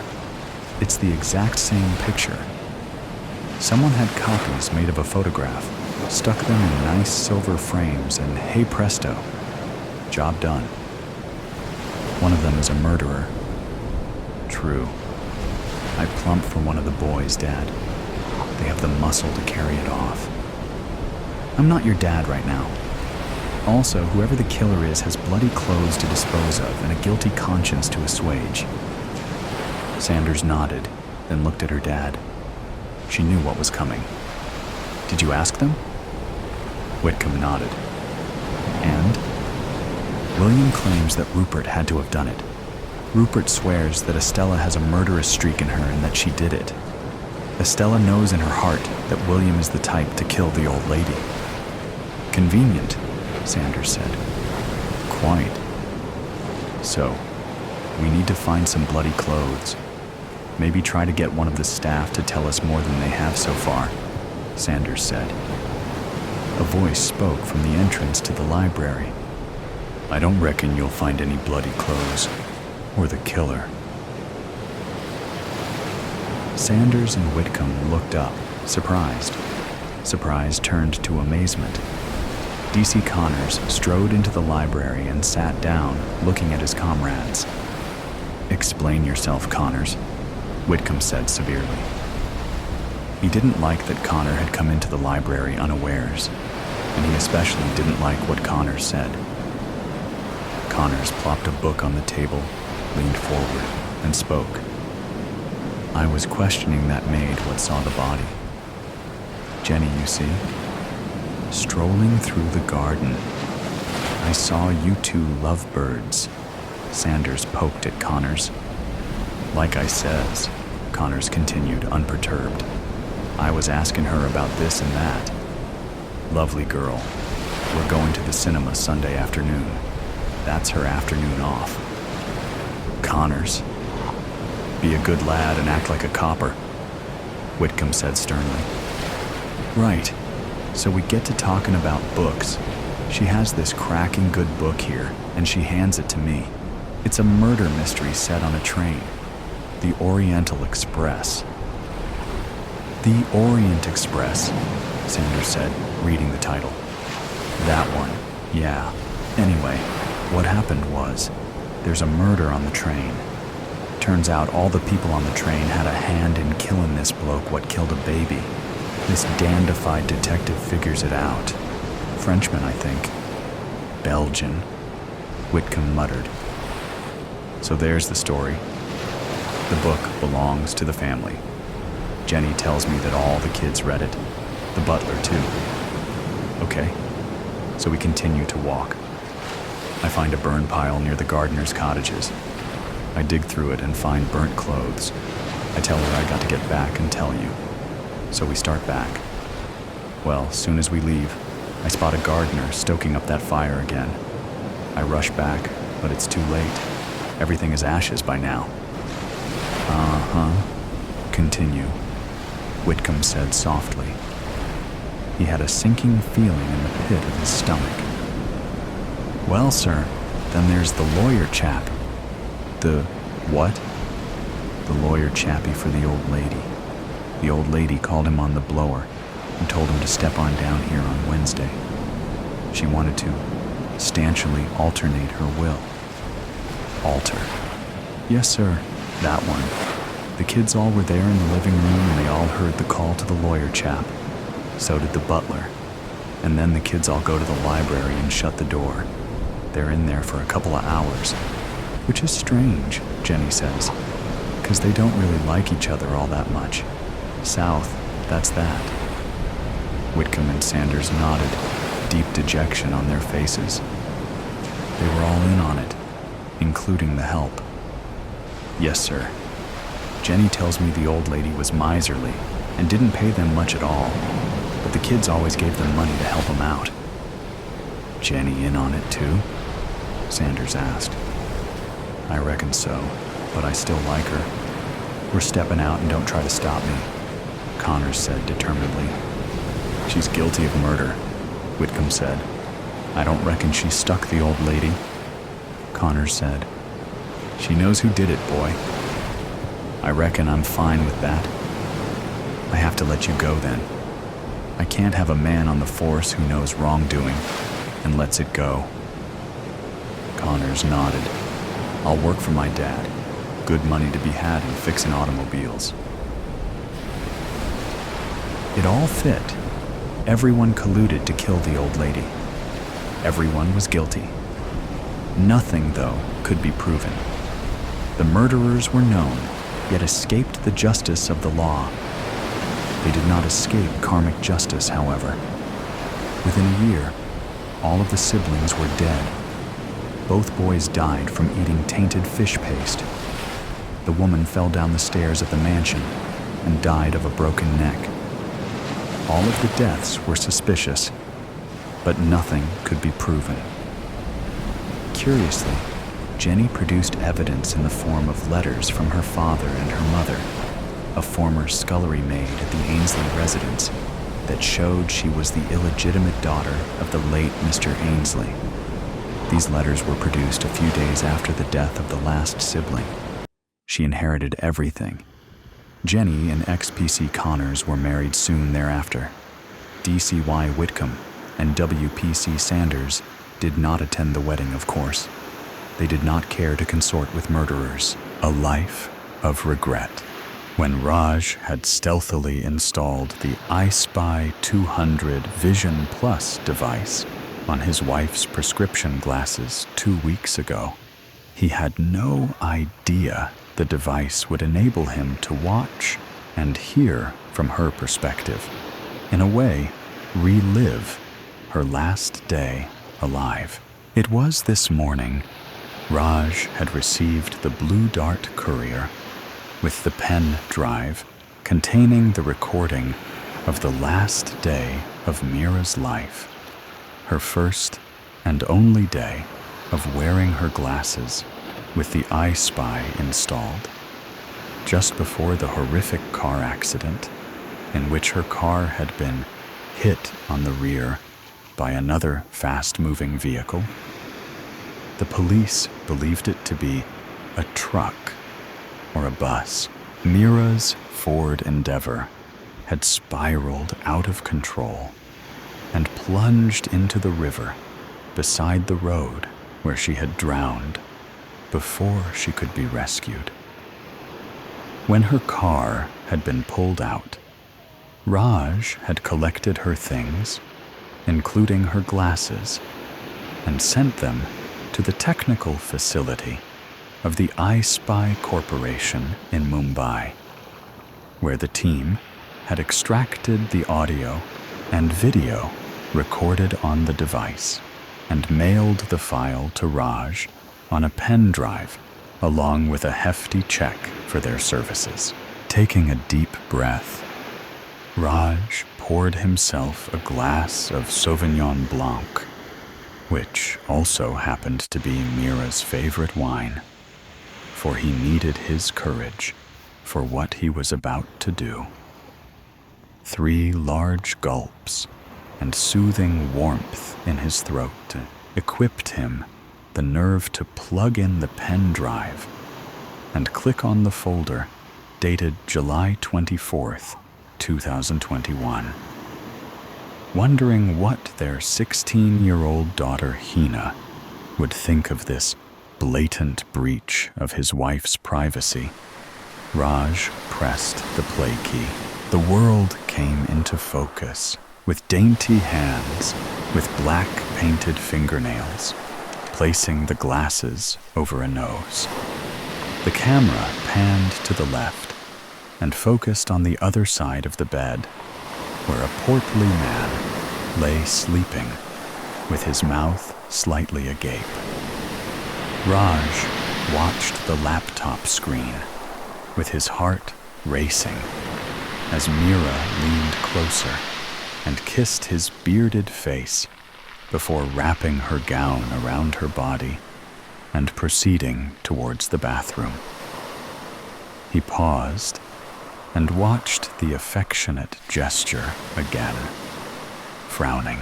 He must have been fast asleep because he didn't remember his wife kissing him in the past 3 months, not since his near-fatal heart attack. Was there a corner of her heart that still loved him, even though she was cheating on him? Raj shrugged the thought away, and taking another sip of the wine, resumed playing the video. In the bathroom, Mira placed her glasses on the bathroom sink while she proceeded to undress and step into the shower. For a few moments, Raj hated himself for lowering the laptop screen. This wasn't why he was spying on his wife, and somewhere in his heart, he knew he was violating her privacy after she was dead, which made it worse.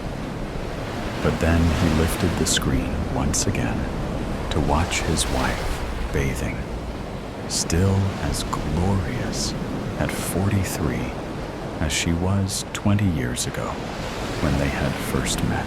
Raj couldn't credit her genes for her fitness levels, for her two sisters were both overweight and looked 10 years older than their age. The credit was all Mira's. She loved swimming in the clubhouse and sweating it out in their backyard with her 10-kilogram kettlebell. With a twang of shame, Raj glanced at the tires of fat around his waist, which made it impossible to see his feet without leaning over. Maybe he deserved a wife who cheated on him. After all, he had completely let go of himself over the past 10 years. A factor, his doctor proclaimed, had contributed to Raj suffering a massive heart attack at 46, despite having no history of heart disease.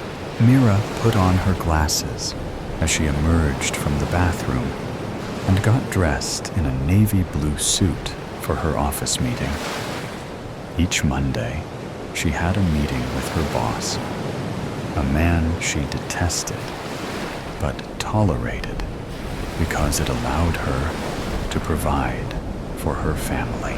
As she combed her long, wavy hair and effortlessly styled them into a chignon, Raj caught his own reflection in the mirror on the bed behind her.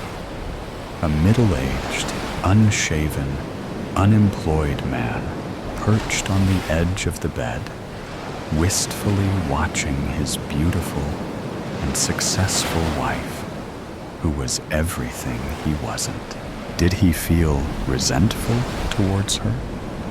Was it her fault she had done well in her life, while he had simply failed at everything he tried? Was it love that still kept them together? Or was she only with him for the sake of their teenage daughter?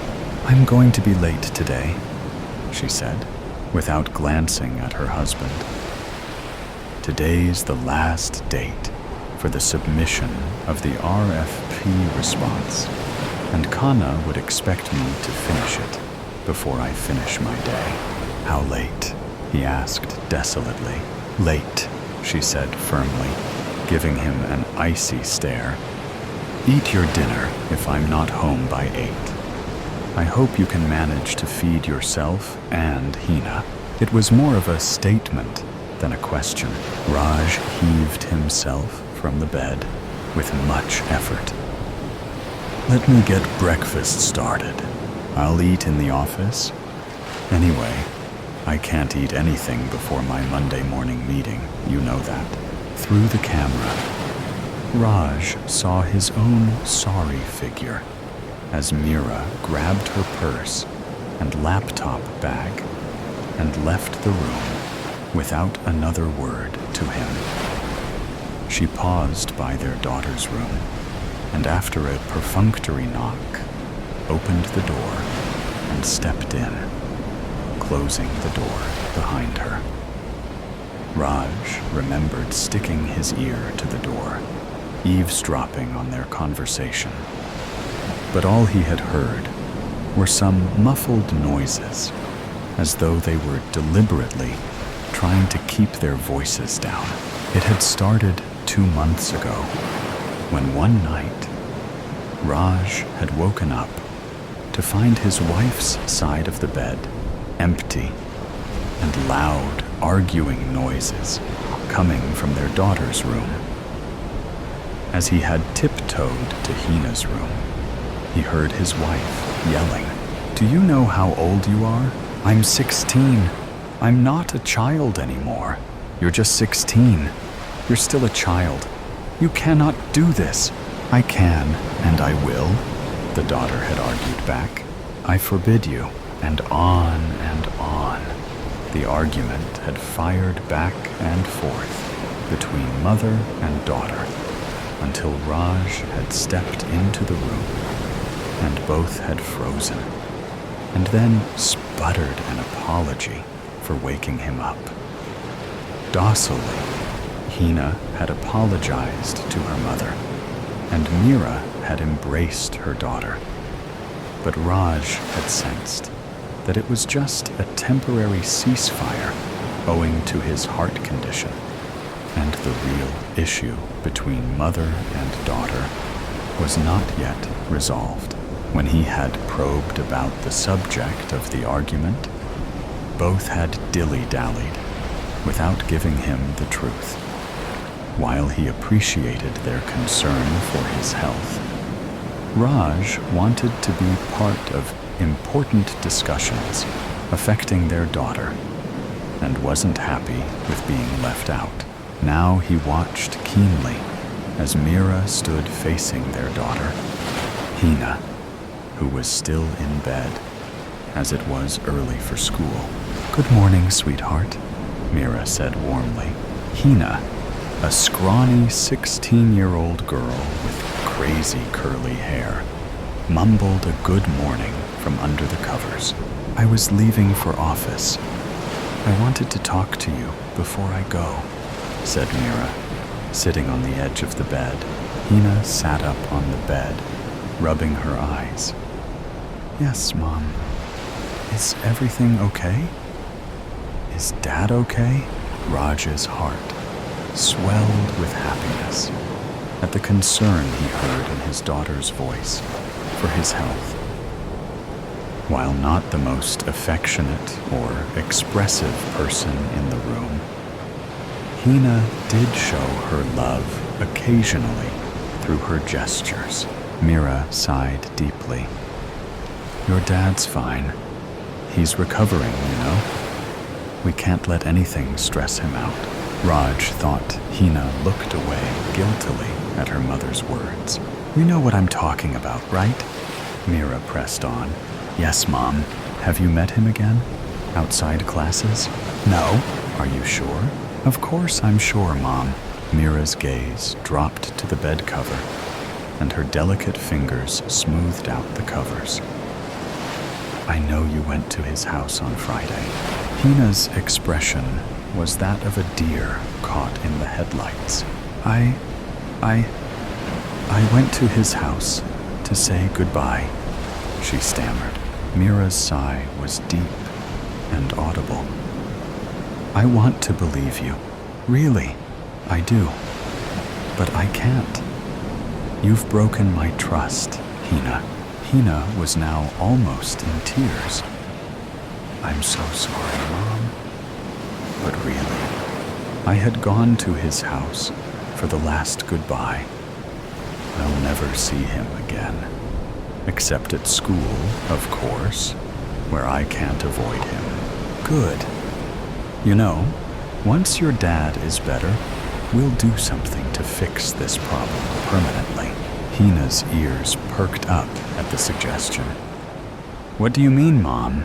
"I mean, there's more we can do to fix this problem. I don't want to do anything right now because of your dad's precarious health. But once he's better," at this, Hina threw the covers and jumped out of bed. "You can't punish him, Mom. It was my fault as much as his. Promise me you won't do anything." Mira rose, placing the strap of her laptop bag across her chest. "I'm not promising anything, sweetheart. Let's talk about our options in a few weeks' time. Until then, if you see him again outside class, I'll know right away." Hina stared at the wall clock behind her mother's head. I won't see him like I promised. Raj's mind galloped to process the new information he had learned about his daughter. She had a boyfriend.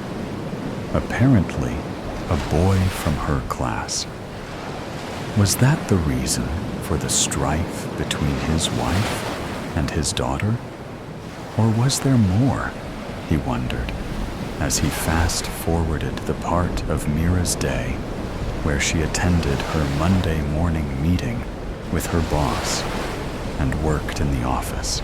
Everything about the exchange surprised him because he was the overprotective parent, constantly worrying about every little thing regarding their daughter, while Mira was more of a liberal parent who allowed Hina to experiment and even encouraged mistakes, even though he thought it inadvisable for young people to date before 18.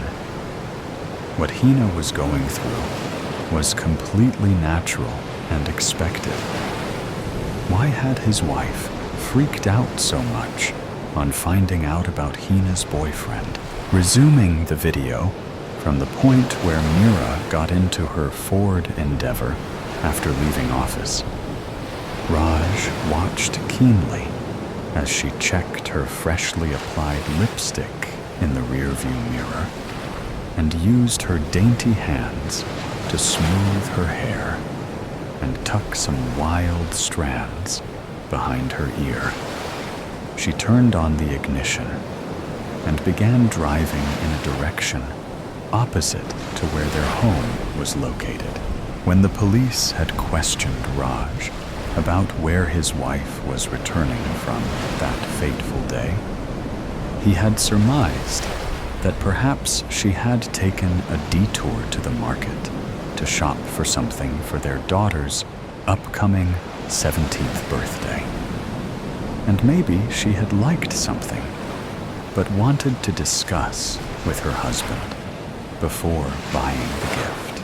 Raj wasn't quite sure what had prevented him from sharing his suspicions with the police that his wife was probably having an affair and was returning from a rendezvous with the other man. It was probably as a token of respect for their 18-year-old marriage and consideration for their daughter that Raj had kept his suspicions to himself. With rapt attention, Raj watched the curve of the river, hugging the road, and the familiar city roads zipping past the fast-moving vehicle.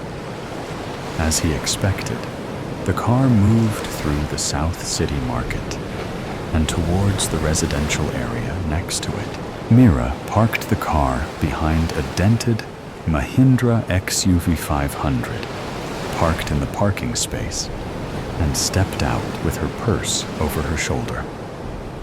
She rummaged through her purse for something, and apparently not finding it in there, she leaned into the car, opened the glove compartment, and extracted a pepper spray. With the pepper spray ensconced in her purse, she marched to the front door and rang the bell. The pepper spray confused Raj. If she was going to meet her lover, he'd have expected her to be rummaging in her purse for something other than a pepper spray. The heavy brown door was opened by a balding man with horn-rimmed glasses on his nose. Mr. Sehgal?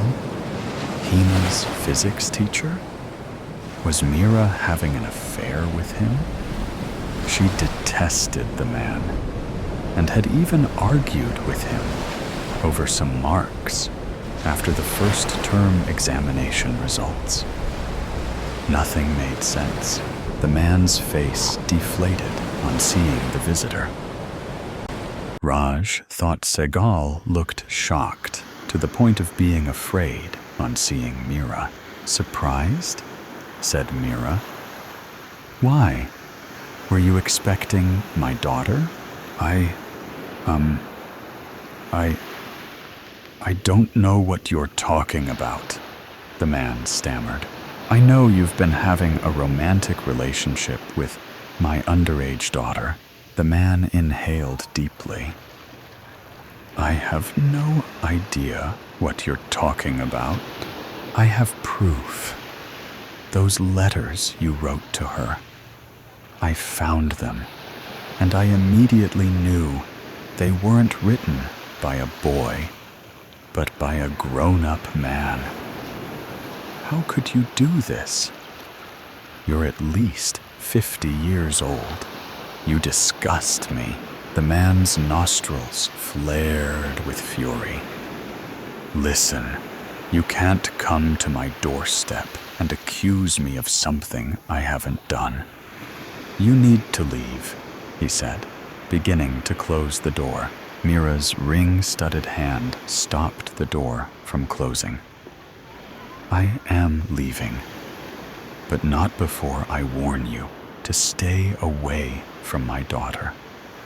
If you try to talk to her outside the class again, I'm going to inform the police.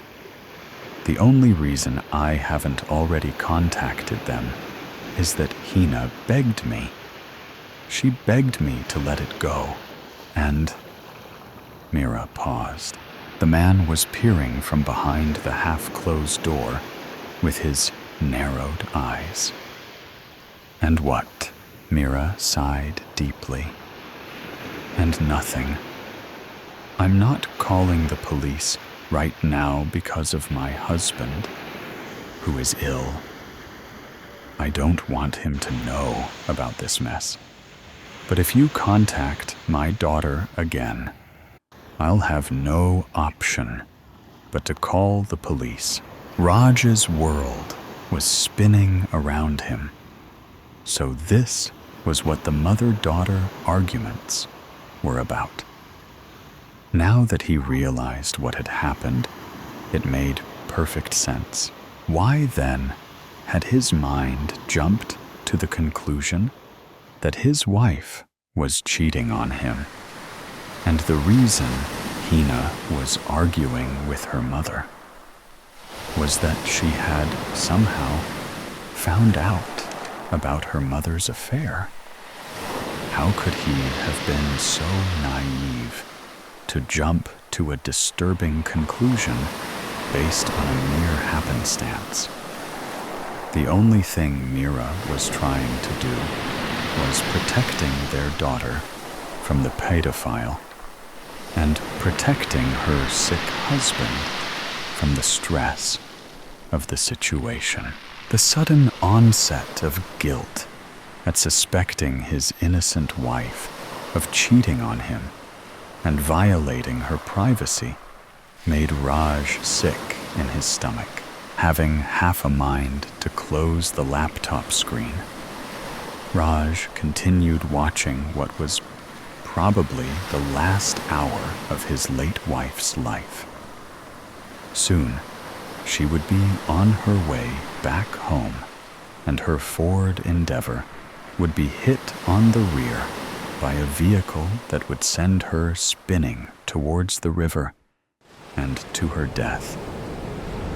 Things seemed to be moving in slow motion as Mira delivered the final threat to the physics teacher, and leaving him with his jaw hanging, reversed her car out of the driveway, turning around towards her home.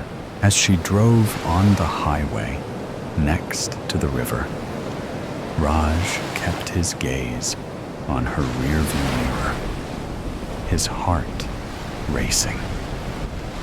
If he was lucky, he'd be able to view the plate number of the vehicle that had hit his wife's car and hand over the evidence to the police.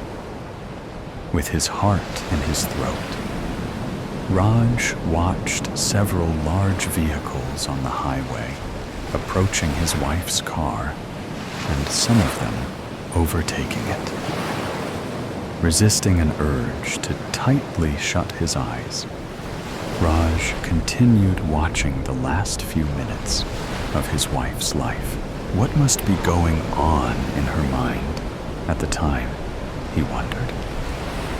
He regretted not telling his wife how much he loved her and how much he appreciated her supporting the family, especially since he had lost his job. He regretted every harsh word he had said to his wife, every missed opportunity to appreciate her. Each occasion he could have been kinder to her. Thinking of their arguments, and every time he had raised his voice at her, made him burn with shame. Was this his punishment for not living a purposeful life, for not living deliberately, but just drifting along the currents of everyday life? Raj sat bolt upright as he saw a vehicle he recognized approach his wife's car from behind. This couldn't be right. Why was the man following her? Raj knew the answer to the question a split second before he saw Segal ram his Mahindra XUV 500 into his wife's car and send her spinning towards the river. Water engulfed the world around him, and he saw the bubbles of air escaping his wife's mouth and nose as the water pressure shattered the windows and rushed into the rapidly sinking car, drowning its only occupant. At some point in time, the glasses drifted away from Mira's face, and through the camera, Raj saw his wife's face for the very last time. Some of the guilt that Raj felt for violating his wife's privacy was washed away with the knowledge that he now had the evidence to bring his wife's murderer to justice. Wiping the tears from his eyes, Raj closed the video file and picked up the phone to dial the police. The big crime investigators at the Gustav Adolf Lutheran Church in New Sweden, Maine. In 2003, a mass poisoning there sickened more than a dozen congregants, killing one. Credit: Joel Page, Associated Press, by The New York Times, April 7th, 2020. All true crime stories start as crime reporting, often in the daily newspaper. Before the narrative is shaped for your streaming device, earbuds, or bookshelf, the facts are gathered by a journalist. What happened? Where and when? Who is the victim? And do the police know who did it? Any journalist who has covered crime has stories they can't shake. These tales can be harrowing, bizarre, or even, in rare circumstances, oddly inspirational. We asked our journalists to share the ones they still think about, even decades later. Ellen, Barry, Boston, bureau chief. Someone put arsenic in the coffee after a church service in New Sweden, Maine, sickening several congregants and killing one. I was sent up there in 2003 by the Boston Globe to the far reaches of Aroostook County. It was both quaint and horrific. Someone trying to kill their neighbors. Eventually, it emerged that one of the ushers had done it, as revenge for losing a theological battle. As the population in that area drained away, two small Lutheran churches were consolidated into one. Identical to outsiders, the two churches had what was for them a deeply significant doctrinal difference. In one, the priest faced the congregation when blessing the host. In the other, the priest faced the altar. The poisoner had lost that battle. He ultimately killed himself. It was a grim story about the dilemmas of those stretches of our country that are losing population, having to let go of their particular identity. Have a true crime story to share? Tell us about the crime that haunts your memory. Feb. 27, 2020. Linda Richardson, Senior Staff Editor. Travel. Eddie Brown began running in a snake-infested Florida swamp in 1952. In the 44 years after he escaped from a chain gang while serving a robbery sentence, Mr. Brown worked, raised children, and lived quietly in East New York. But he was always shadowed by the gnawing fear that his past would catch up with him. I covered his case as a Metro reporter in 1996. But lately, I've been thinking a lot about the chain gang fugitive, having recently read about the racial horrors of the Jim Crow South in Colson Whitehead's The Nickel Boys. Eddie Brown's past resurfaced after he was in a minor car accident, and the police ran a routine check that showed he was wanted in Florida. He was taken away in handcuffs. Florida initially requested his extradition, and New York law enforcement officials began the proceedings. Mr. Brown spent nearly 40 days in the Brooklyn House of Detention before he was released on $1,000 bail. It was an immensely satisfying moment to see him walk out of the courthouse, finally a free man, as a sea of news photographers with flashing cameras and reporters, more than I've ever seen, awaited him. Dig deeper into the moment. Special offer. Subscribe for $1 a week. Dan Barry, domestic correspondent. When I worked for the Providence Journal many years ago, I often wrote about the mobsters who were very much present in that Rhode Island city. You knew that this was Social Club, this was Baby Shanks's Cafe, and this was the place where Old Man, the boss, used to run everything. You also knew that two men connected to a certain restaurant had made a guy named Joe Onions disappear long ago, but had never revealed where they had laid him to rest. Fast forward to 2008. One of the men is dead, and the other is dying.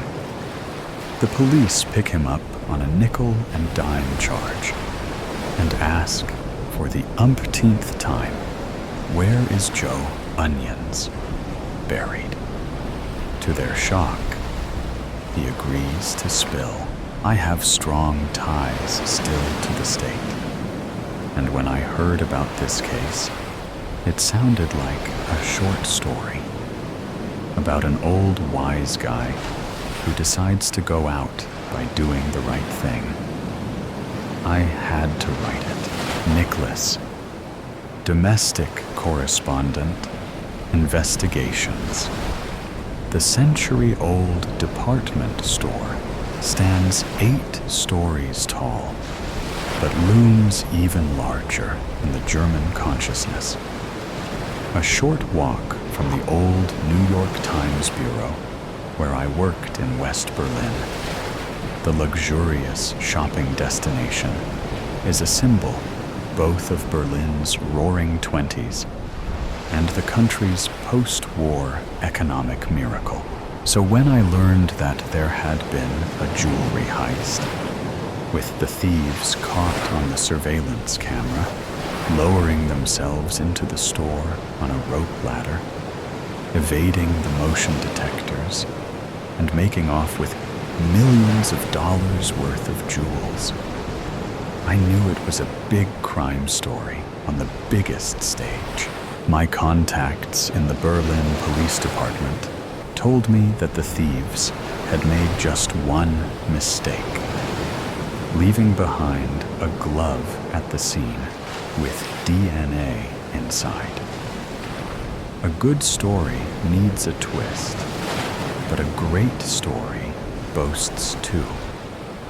The DNA evidence led not to a single suspect, but a pair, identical twins, identified as 27-year-old Hassan and Abbas O. The German justice system couldn't lock them both up, and each could claim the other did it. So, they walked. It may not have been the perfect crime, but it was a pretty sweet alibi. Alan Reporter. Metro. A Bronx man spent 25 years in prison for a rape he did not commit. Why? Because a witness accidentally took the police to the wrong apartment, one and not 16. And the police arrested and prosecuted the man they found there. Fernandez, Houston, Bureau Chief. One night in 2006, a police officer in the Bronx responds to a fight at a White Castle. He rolls up and sees a man with a gun kneeling over another man in the parking lot. He tells the gunman to drop the weapon, but the gunman doesn't respond. The officer opens fire, and the gunman is critically wounded and later dies. The gunman, it turns out, was a fellow officer, an off-duty Bronx policeman who was intoxicated and had just been beaten up by a group of guys at the White Castle. It's the mistaken identity that gets me. You can freeze frame the shooting as the bullets in the air and study it. There are worlds upon worlds of fate, mystery, and human connection at play. These two officers worked at station houses nearly 2 miles apart, and yet here they were, drawn together in a few tense, confusing seconds in a fast food parking lot. As I wrote, in this city, people live their whole lives separated by such short distances and never once cross paths. I don't think the officer was ever prosecuted for the shooting. I think it was ruled a justified shooting. But how does a cop live with a thing like that and move on? Yes, yes, yes, yes, yes. Armando, Deputy Editorial Director, Syndication. Hi, hi, hi, hi, hi, hi, hi, hi. This unsolved case, in which 7 people, including children, were shot point blank during a robbery inside a bowling alley, has been a cloud over a small New Mexico city near the Mexican border for decades. 4 of the victims were killed. A 12-year-old victim, shot in the head, managed to call 911. And no arrests have ever been made. I grew up in the area and it has been a source of sorrow and local mythology ever since it happened in 1990. In fact, the brutality of this crime over a few $1,000s, the massive law enforcement response, and the fact that no credible witnesses have ever come forward to identify suspects, all we want to hear about a crime that haunts you, a story that shook you, your town or community, and possibly changed lives. We are starting a project that will deeply examine crimes around the United States, the kinds of stories that too often go untold or have largely been forgotten. The crimes can be solved or unsolved, decades in the past or more recent. The crime may have been violent or involved financial or political wrongdoings. It may have implicated law enforcement or corporations. We're particularly interested in stories that may have gotten local coverage or not, but didn't rise to national consciousness. How to rob a library. Harry was ready. Harry hated books. The plan was simple. If he robbed the library, there would be no books to read. No books equals no library. Even if the library wanted to buy new books, they would have no place to put them. Phase 10 of the plan was to burn the library to the ground. The mission was ready to go. Phase 1. Knock out any guards. You will need fry pan and 2 ropes. The guards wouldn't stand a chance. There were only 2 of them anyway. What harm could they do? The answer to that was a lot of damage. The guards had been trained in the martial arts, so if you stood in their way, you were burnt toast. Good thing Harry wasn't bred, or the mission would be even more difficult. He slowly crept through the bushes, holding his fry pan in one hand and the rope in the other. Soon he saw a light getting close. A guard was coming. Piece of cake, Harry thought. This was going to be fun. Ding! The guard fell down to the floor, so he was tied to a tree. 1 down, 1 to go. Slowly, Harry crept out of the bushes and looked around. Where was the guard? "Hey, you! Stop right there!" called a voice from behind him. Time for real fun. Harry swung the fry pan through the air, and with a thunk, it came to rest on the guard's head. Thud. Time for Phase 2 of the plan. Phase 2. Disable the security cameras. You will need the pickaxe to be sure that no one found him out tomorrow. Harry would have to hide a lot of evidence, like knocking out the guards. All he had to do was smash all the cameras around him. There were about 20 of them scattered around the place. Number 1. Harry threw the pickaxe through the air. Bullseye. Number 2. It spotted him before he saw it, but no evidence remains now. Number 3, 4, 5, 6. Too easy. Number 7. Whoever designed this must have thought that 1-year-olds were the only criminals around.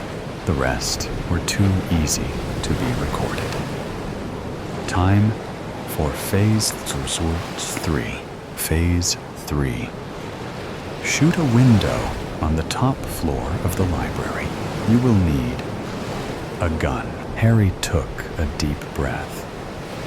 He got one shot at this. That was all. If he missed, he would have to reshoot.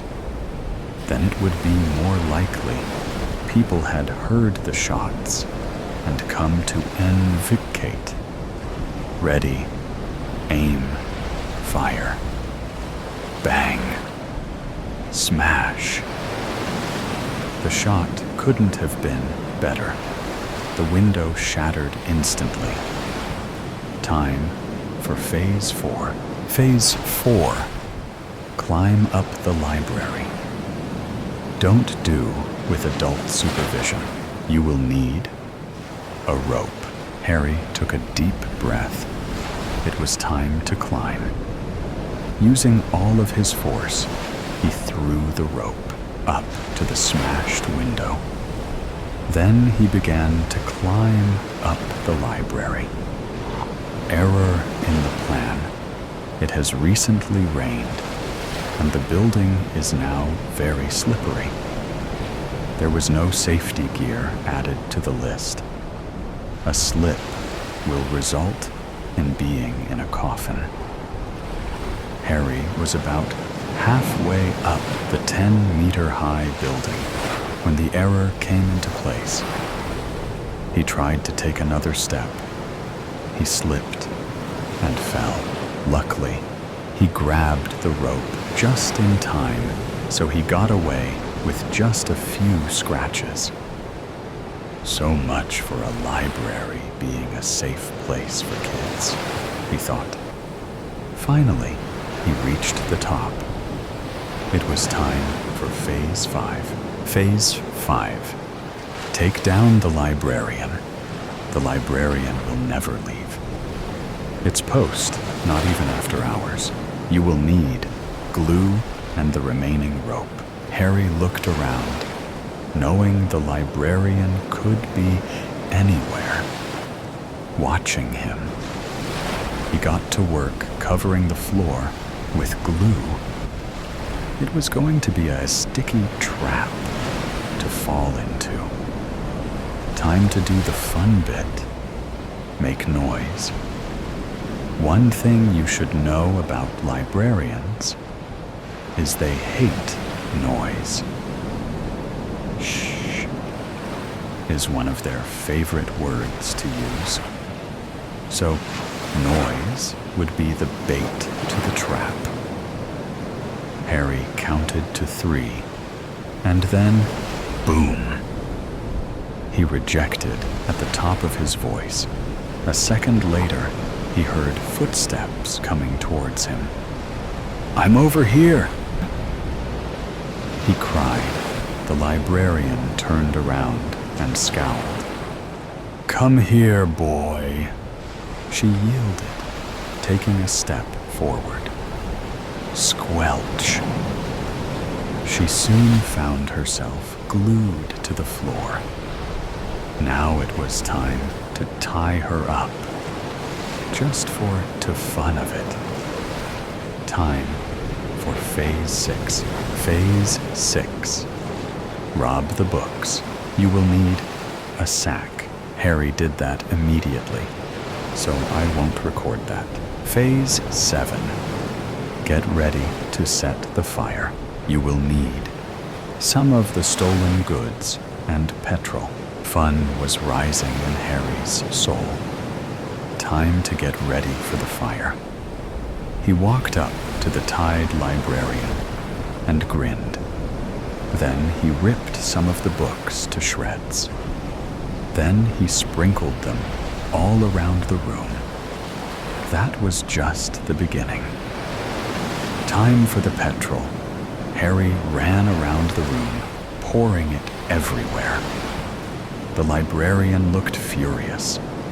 That made Harry feel a sense of achievement. Phase 8. Make sure the librarian won't get killed in the fire. You won't need anything. Harry walked up to the librarian. "I'm sorry, miss. but I'm going to have to throw you out the window," he said. The librarian looked furiously at him. "Did you not know that a librarian never leaves its post?" She screamed angrily. "Oh well," thought Harry, "so be it." Phase 8 has been cancelled. Phase 9. Make sure you can escape easily. You will need a safe place. Harry looked around the room.